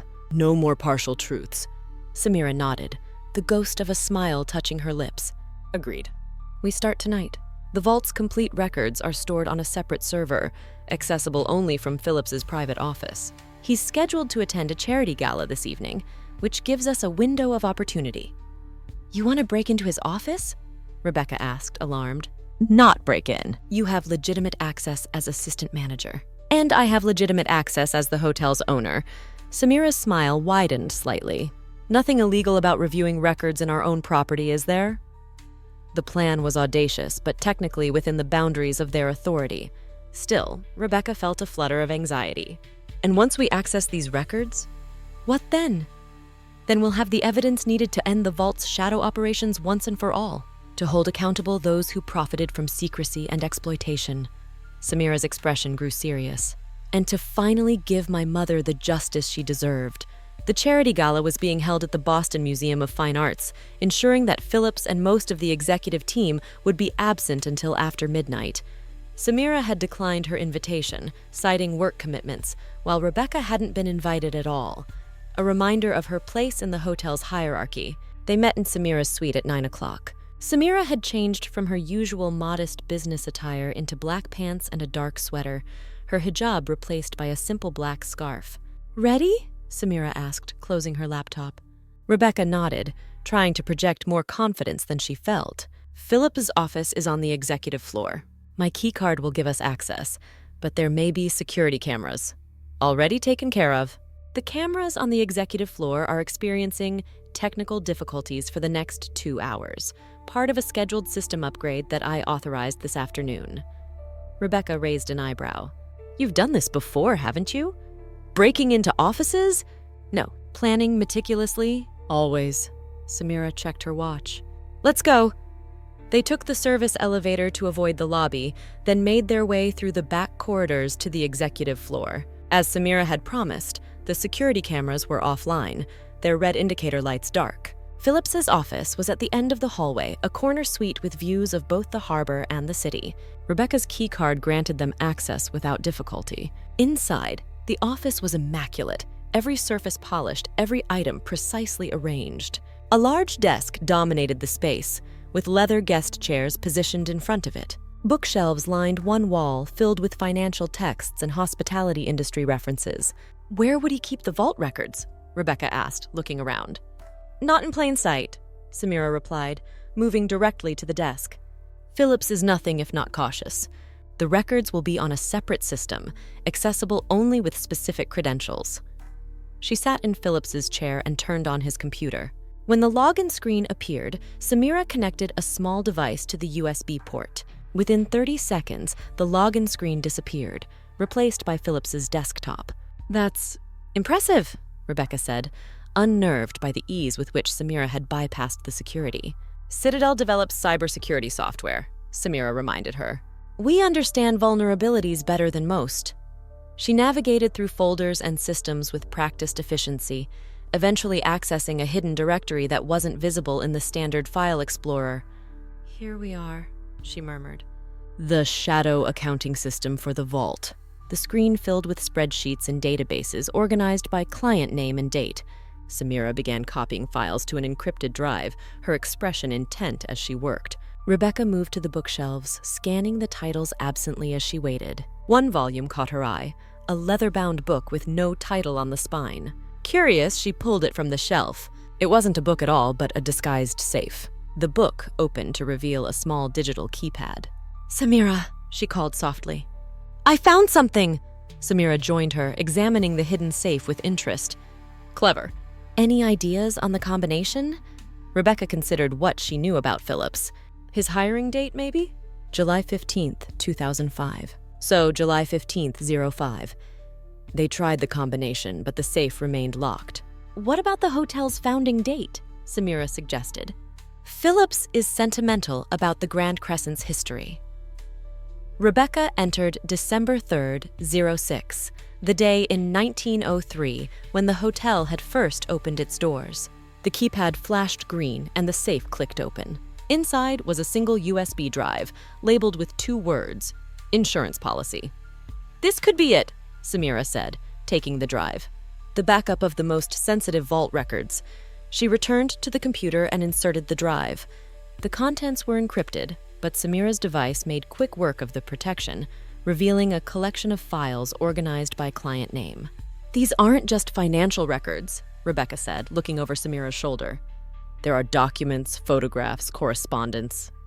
As I told you, the vault's true purpose wasn't just storing valuables. It was storing secrets." Samira opened a file labeled Whitman D. Inside were photographs of Douglas Whitman meeting with individuals identified as members of organized crime families. Documents detailed payments made to Whitman in exchange for using the vault to store and launder money. "My God," Rebecca whispered. "Whitman was directly involved with criminal organizations?" "More than involved. He expanded the vault's operations to include services for clients that legitimate financial institutions wouldn't touch." Samira's voice was grim. "And when my mother stumbled upon evidence of these connections, she became a liability that had to be eliminated."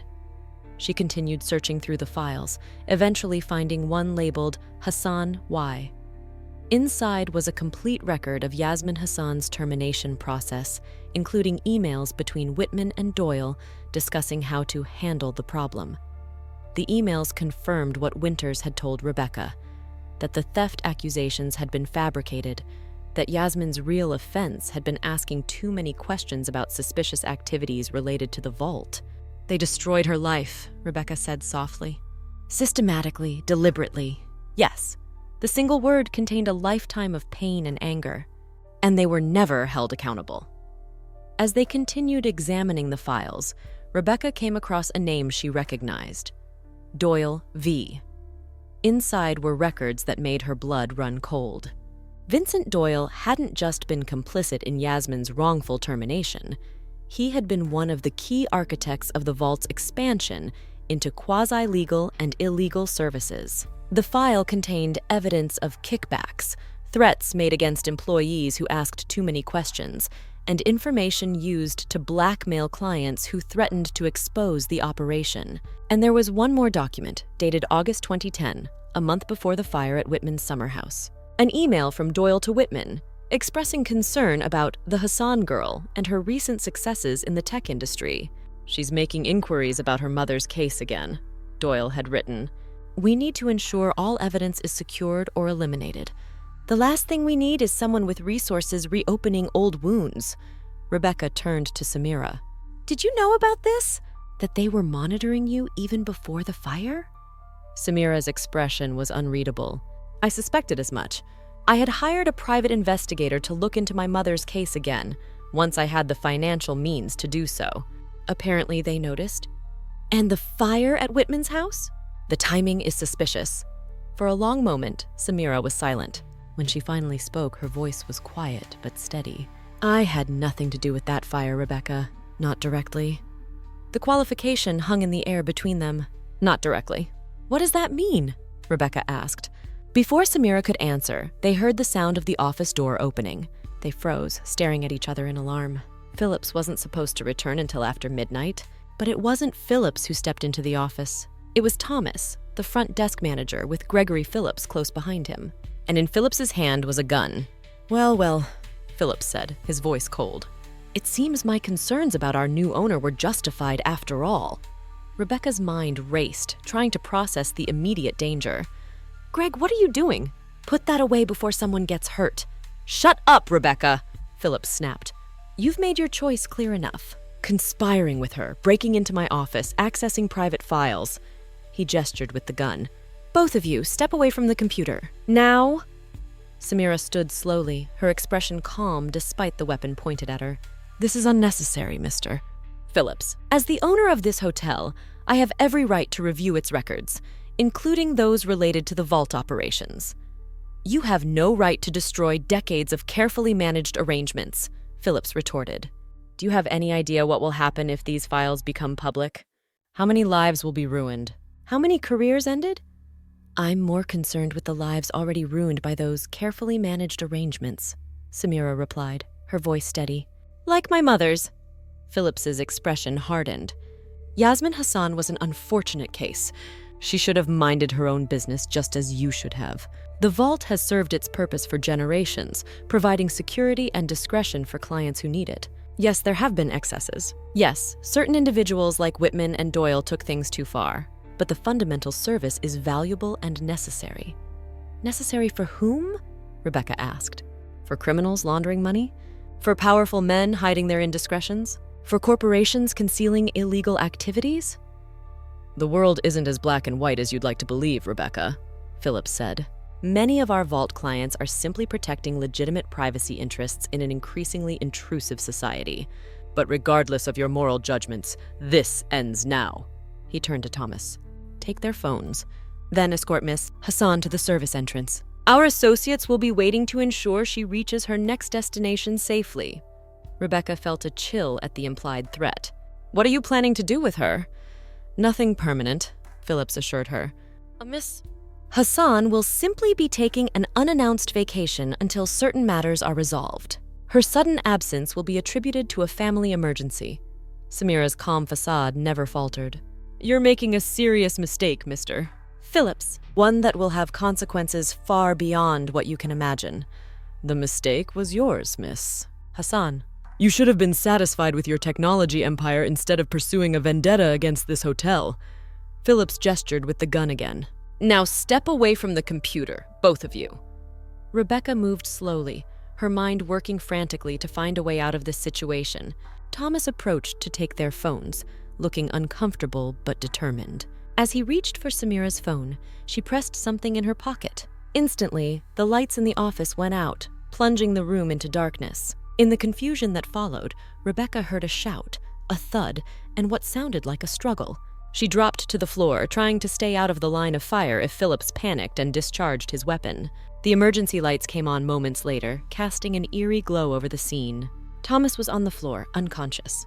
Phillips was backed against the wall, his gun now in Samira's steady hand. "How did you—" Rebecca began. "I came prepared," Samira said simply. The power outage was a contingency measure I arranged in case we were interrupted. Phillips glared at her, his composure finally cracking. You won't get away with this. There are others involved. Powerful people who will ensure you're stopped. You mean people like the Doyle family? The clients who use the vault for illegal purposes? The executives who've profited from this arrangement for decades? Samira smiled thinly. I've been planning this for 15 years, Mr. Phillips. Do you really think I haven't accounted for them? She turned to Rebecca. Finish copying the files. All of them. We have what we need to end this once and for all. Rebecca hesitated, the events of the past few minutes having shaken her confidence in Samira's methods and motives. But she remembered the emails about Yasmin, the systematic destruction of a woman's life for daring to question authority. Whatever Samira's ultimate agenda might be, exposing that kind of injustice had to be the right course. She returned to the computer and completed the file transfer, while Samira kept Phillips covered with his own weapon. What happens now? Rebecca asked as she removed the drives.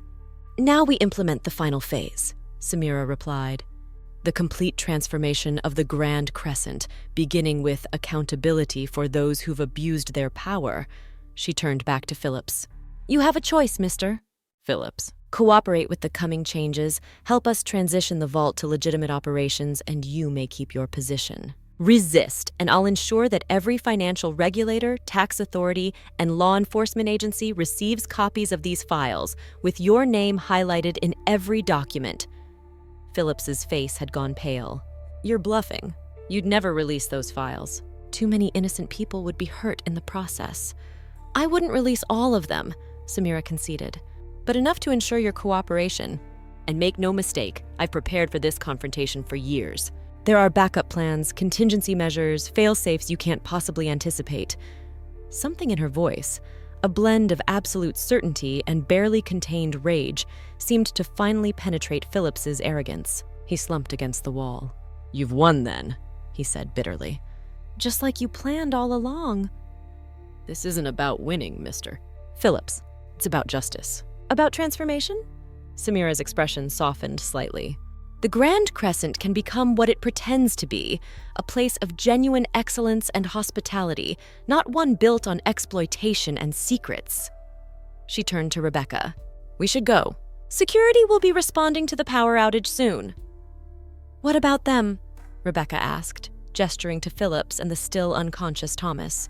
They'll remain here. By the time they're found, we'll have secured the evidence and begun implementing the necessary changes. Samira checked Phillips's gun, then set it on a shelf out of his reach. I suggest you use this time to consider your future, Mr. Phillips. Your cooperation in the coming days will determine whether that future includes the Grand Crescent. As they left the office, locking the door behind them, Rebecca felt as though she had crossed a threshold from which there was no return. She had committed to Samira's vision of transformation, a vision that was more complex, more ambiguous, and potentially more dangerous than she had initially understood. You planned for this confrontation, she said as they made their way through the darkened corridors. You knew Phillips might discover us. I planned for all possibilities, Samira replied. It's how I've survived and succeeded in worlds designed to exclude people like me. And the fire at Whitman's house? Rebecca pressed. You said you weren't directly responsible. What did that mean?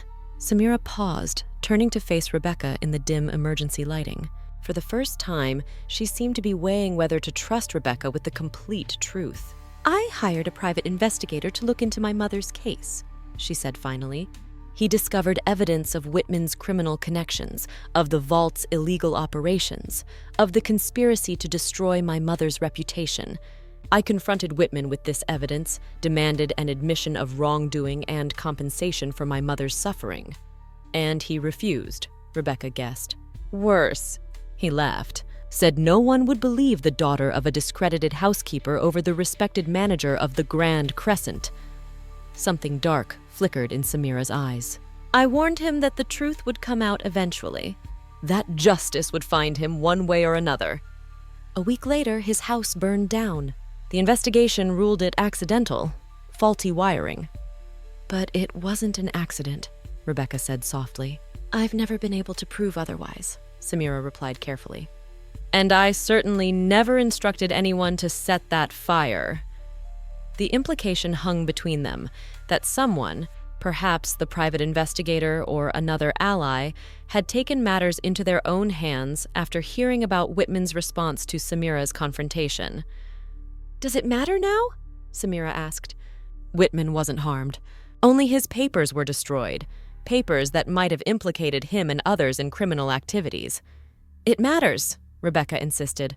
"The means by which we pursue justice matter just as much as the justice itself." Samira studied her for a long moment. "You still see the world in absolutes, Miss Foster. Perhaps that's admirable. But my experience has taught me that sometimes the pursuit of justice requires compromises, decisions that exist in moral gray areas. Like breaking into offices, disabling security systems, threatening people with exposure of their secrets? If necessary, yes." Samira's voice was unapologetic. "The systems that protect the powerful are designed to be impenetrable through conventional means. Sometimes one must fight fire with fire." They had reached Samira's suite. Inside, Samira connected the drives to her laptop, beginning the process of organizing and securing the evidence they had gathered.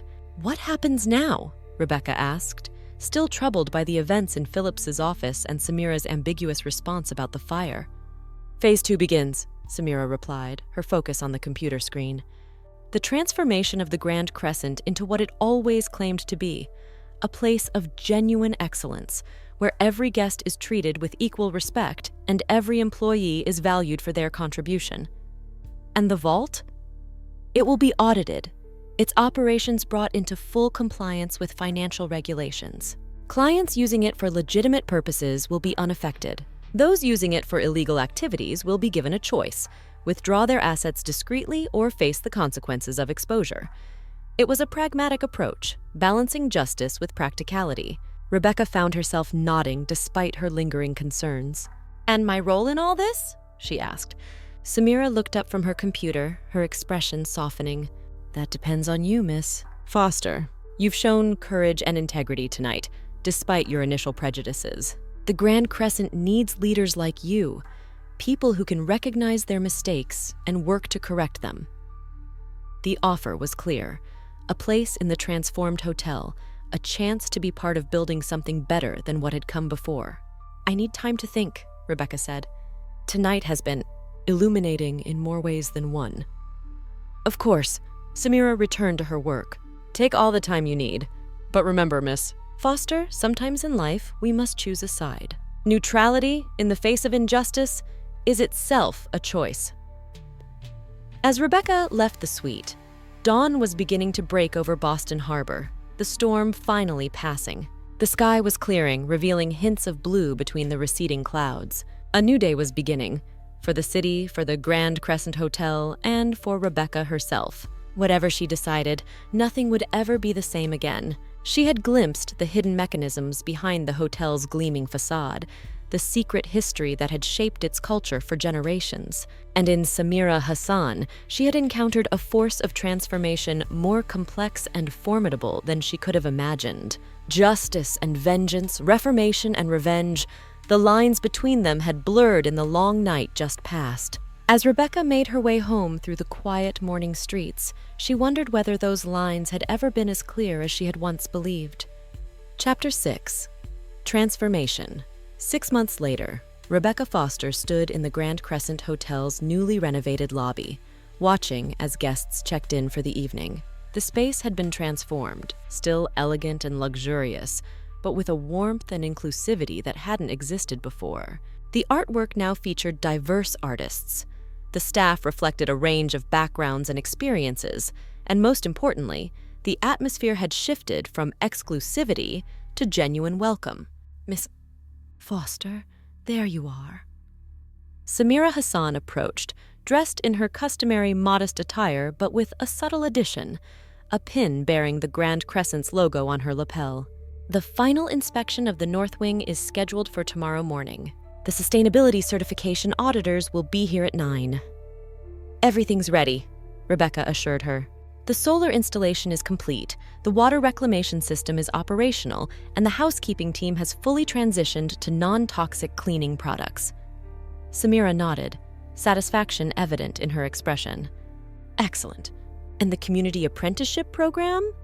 The first cohort of 15 starts next week. We've partnered with 3 local high schools in underserved neighborhoods to provide hospitality training and guaranteed job placement for graduates. They moved through the lobby together, past the former concierge desk that had once concealed the entrance to the vault. That space had been repurposed. The vault itself transformed into a legitimate security service that adhered to all financial regulations. The shadow accounting system was gone, along with the secret files that had given the hotel leverage over its wealthy clients. The transition hadn't been smooth. Phillips had resigned rather than adapt to the new paradigm, along with several other executives who had been complicit in the vault's questionable operations. Vanessa Doyle had attempted to mount a legal challenge to Samira's ownership, claiming the acquisition had been conducted under false pretenses. But her case had fallen apart when evidence emerged of her father's misconduct during his tenure as manager. Most significantly, the hotel's culture had undergone a complete reset. Staff at all levels were now treated with dignity and respect. Working conditions had improved, wages had increased, and for the first time in decades, employee turnover had dropped below the industry average. "You seem contemplative today," Samira observed as they reached Rebecca's office, formerly Phillips's corner suite, which she had inherited along with her promotion to Director of Operations. "I was just thinking about how much has changed," Rebecca replied, gesturing for Samira to take a seat. "Sometimes it's hard to believe it's the same hotel. The structure remains, but the soul has been transformed." Samira smiled slightly. "My mother would be proud, I think." The mention of Yasmin Hassan no longer carried the sharp edge of pain it once had. The evidence they had uncovered in Phillips's office had allowed Samira to finally clear her mother's name. A small memorial garden had been created on the hotel's roof, dedicated to Yasmin and other employees who had suffered under the old regime. It was a place of peace and reflection, a reminder of the past that informed the present without dominating it. "I received an interesting offer yesterday," Rebecca said, opening a drawer and withdrawing an envelope. "The Peninsula Hotel Group wants me to oversee operations for their new Boston property." Samira's expression remained neutral. "An excellent opportunity. Their reputation for quality is well established." "It is?" Rebecca turned the envelope over in her hands. "Higher salary, more prestigious brand, international exposure." "But," Samira prompted, "but they don't have what we're building here." Rebecca placed the envelope back in the drawer. "They don't have a vision beyond luxury for its own sake. They don't understand what hospitality could be when it's truly inclusive, truly sustainable." Samira nodded, understanding in her eyes. "You've declined, then?" "I have." "My work here isn't finished," Rebecca smiled. "Besides, I've grown rather attached to our mission, to seeing what the Grand Crescent can become when it lives up to its potential." "I'm glad to hear it," Samira said warmly. "The transformation is far from complete. We need leaders who understand both where we've been and where we're going." They spent the next hour reviewing operational metrics and planning for the upcoming holiday season, the first under the hotel's new management philosophy. The numbers were promising. Occupancy rates had returned to pre-decline levels, guest satisfaction scores were climbing, and remarkably, the hotel was attracting a more diverse clientele without losing its core luxury market. "We've proven that inclusion and excellence aren't mutually exclusive," Samira observed as they wrapped up their meeting.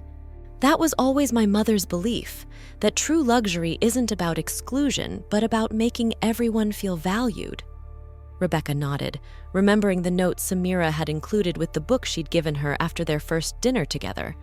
Those words had become something of a mantra for the hotel's new approach. As Samira prepared to leave, Rebecca asked the question that had lingered in her mind for months. "Do you ever think about that night in Phillips's office? About what might have happened if he hadn't discovered us?"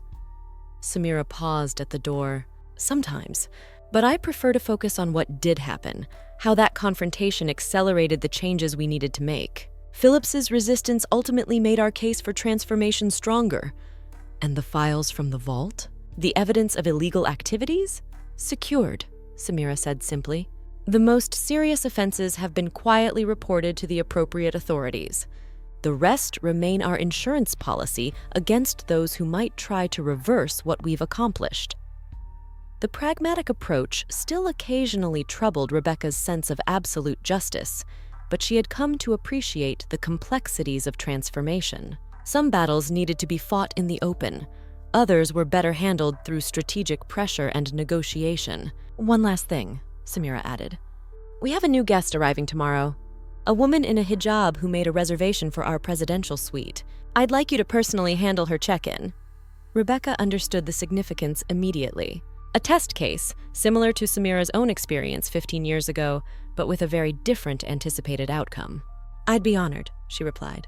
After Samira left, Rebecca remained in her office, reflecting on the journey of the past 6 months. She thought about her first encounter with Samira in the lobby, her immediate judgment based on appearance, her assumption that a woman in modest dress couldn't possibly belong in the Grand Crescent's rarefied atmosphere. How wrong she had been, and how fortunate that her error had led not to termination, but to transformation of the hotel, of its culture, and of herself. The new Grand Crescent still catered to wealth and privilege, still offered exceptional luxury and service.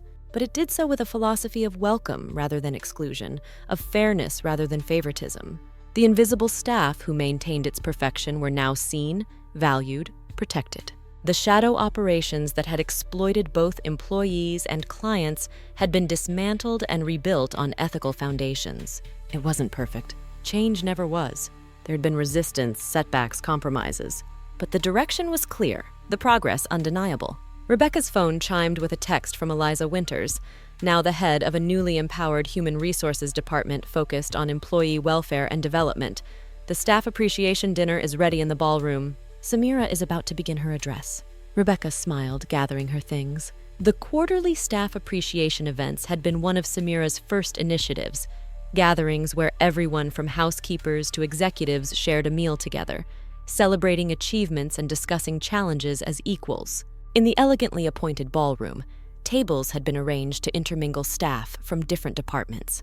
Rebecca took her place beside Walter Gaines, who had been promoted to facilities director in recognition of his decades of dedication to the hotel. "Never thought I'd see a day like this," the older man commented, gesturing to the room where executives served themselves from the same buffet as housekeepers and bellhops.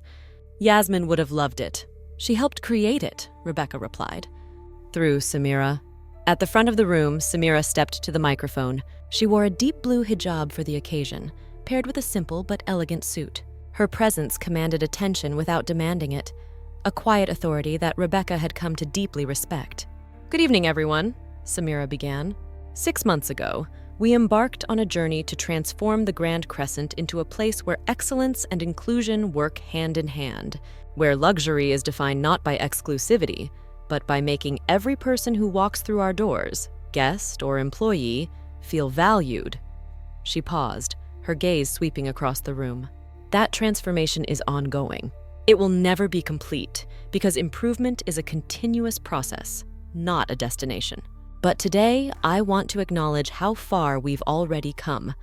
Samira proceeded to recognize teams and individuals who had embraced and advanced the hotel's new vision. She spoke of improved working conditions, of sustainability initiatives, of community partnerships that were changing perceptions of the Grand Crescent throughout Boston. "This is not merely about doing good," she emphasized. "It's about doing better." Our increased occupancy rates, higher guest satisfaction scores, and improved staff retention all demonstrate that ethical practices and business success are not opposing forces, but complementary ones. Rebecca found herself nodding along, remembering her initial skepticism about Samira's vision. She had feared that transforming the hotel's culture would undermine its luxury positioning. Instead, the opposite had occurred. The Grand Crescent had become more desirable precisely because it offered something beyond material opulence. It offered authenticity, purpose, and genuine hospitality that extended to everyone, not just those with the right appearance or background. "Finally," Samira said, her voice softening, "I want to share something personal. Many of you know that my mother, Yasmin Hassan, worked at this hotel for 20 years. What you may not know is that her dream was for me to receive the education she never had, to have opportunities she was denied, to walk through doors that remained closed to her." The room had grown completely still, every person present hanging on Samira's words. I stand before you today as the fulfillment of that dream. But more importantly, we stand together as the embodiment of what the Grand Crescent can be when it honors the contributions of every person who makes its excellence possible. When it recognizes that a housekeeper's dignity is just as important as a CEO's comfort. When it understands that true luxury is not about exclusion, but about making everyone feel valued. Is not about exclusion, but about making everyone feel valued. As applause filled the room, Rebecca felt a profound sense of rightness, of being exactly where she needed to be, doing exactly what she was meant to do. The past 6 months hadn't erased the Grand Crescent's complicated history, but they had begun to redeem it, to transform it into something that honored its heritage while creating a more just and inclusive future. Tomorrow, a woman in a hijab would walk into the lobby asking for the presidential suite, and she would be welcomed with the respect and dignity she deserved. It was a small thing, perhaps, in the grand scheme of global inequities, but it represented something profound, the possibility of change, of growth, of transformation. As the applause died down and Samira invited everyone to enjoy the meal, Rebecca caught her eye across the room. No words were needed between them. They had forged an unlikely alliance that had evolved into genuine respect and perhaps even friendship. Different in background, in style, in approach, but united in their commitment to creating something better than what had come before. Outside the hotel windows, the lights of Boston Harbor glittered on the water, beautiful and clear. No longer distorted by storms, they illuminated the path forward, for the Grand Crescent, for its people, and for the continuing journey of transformation that had only just begun.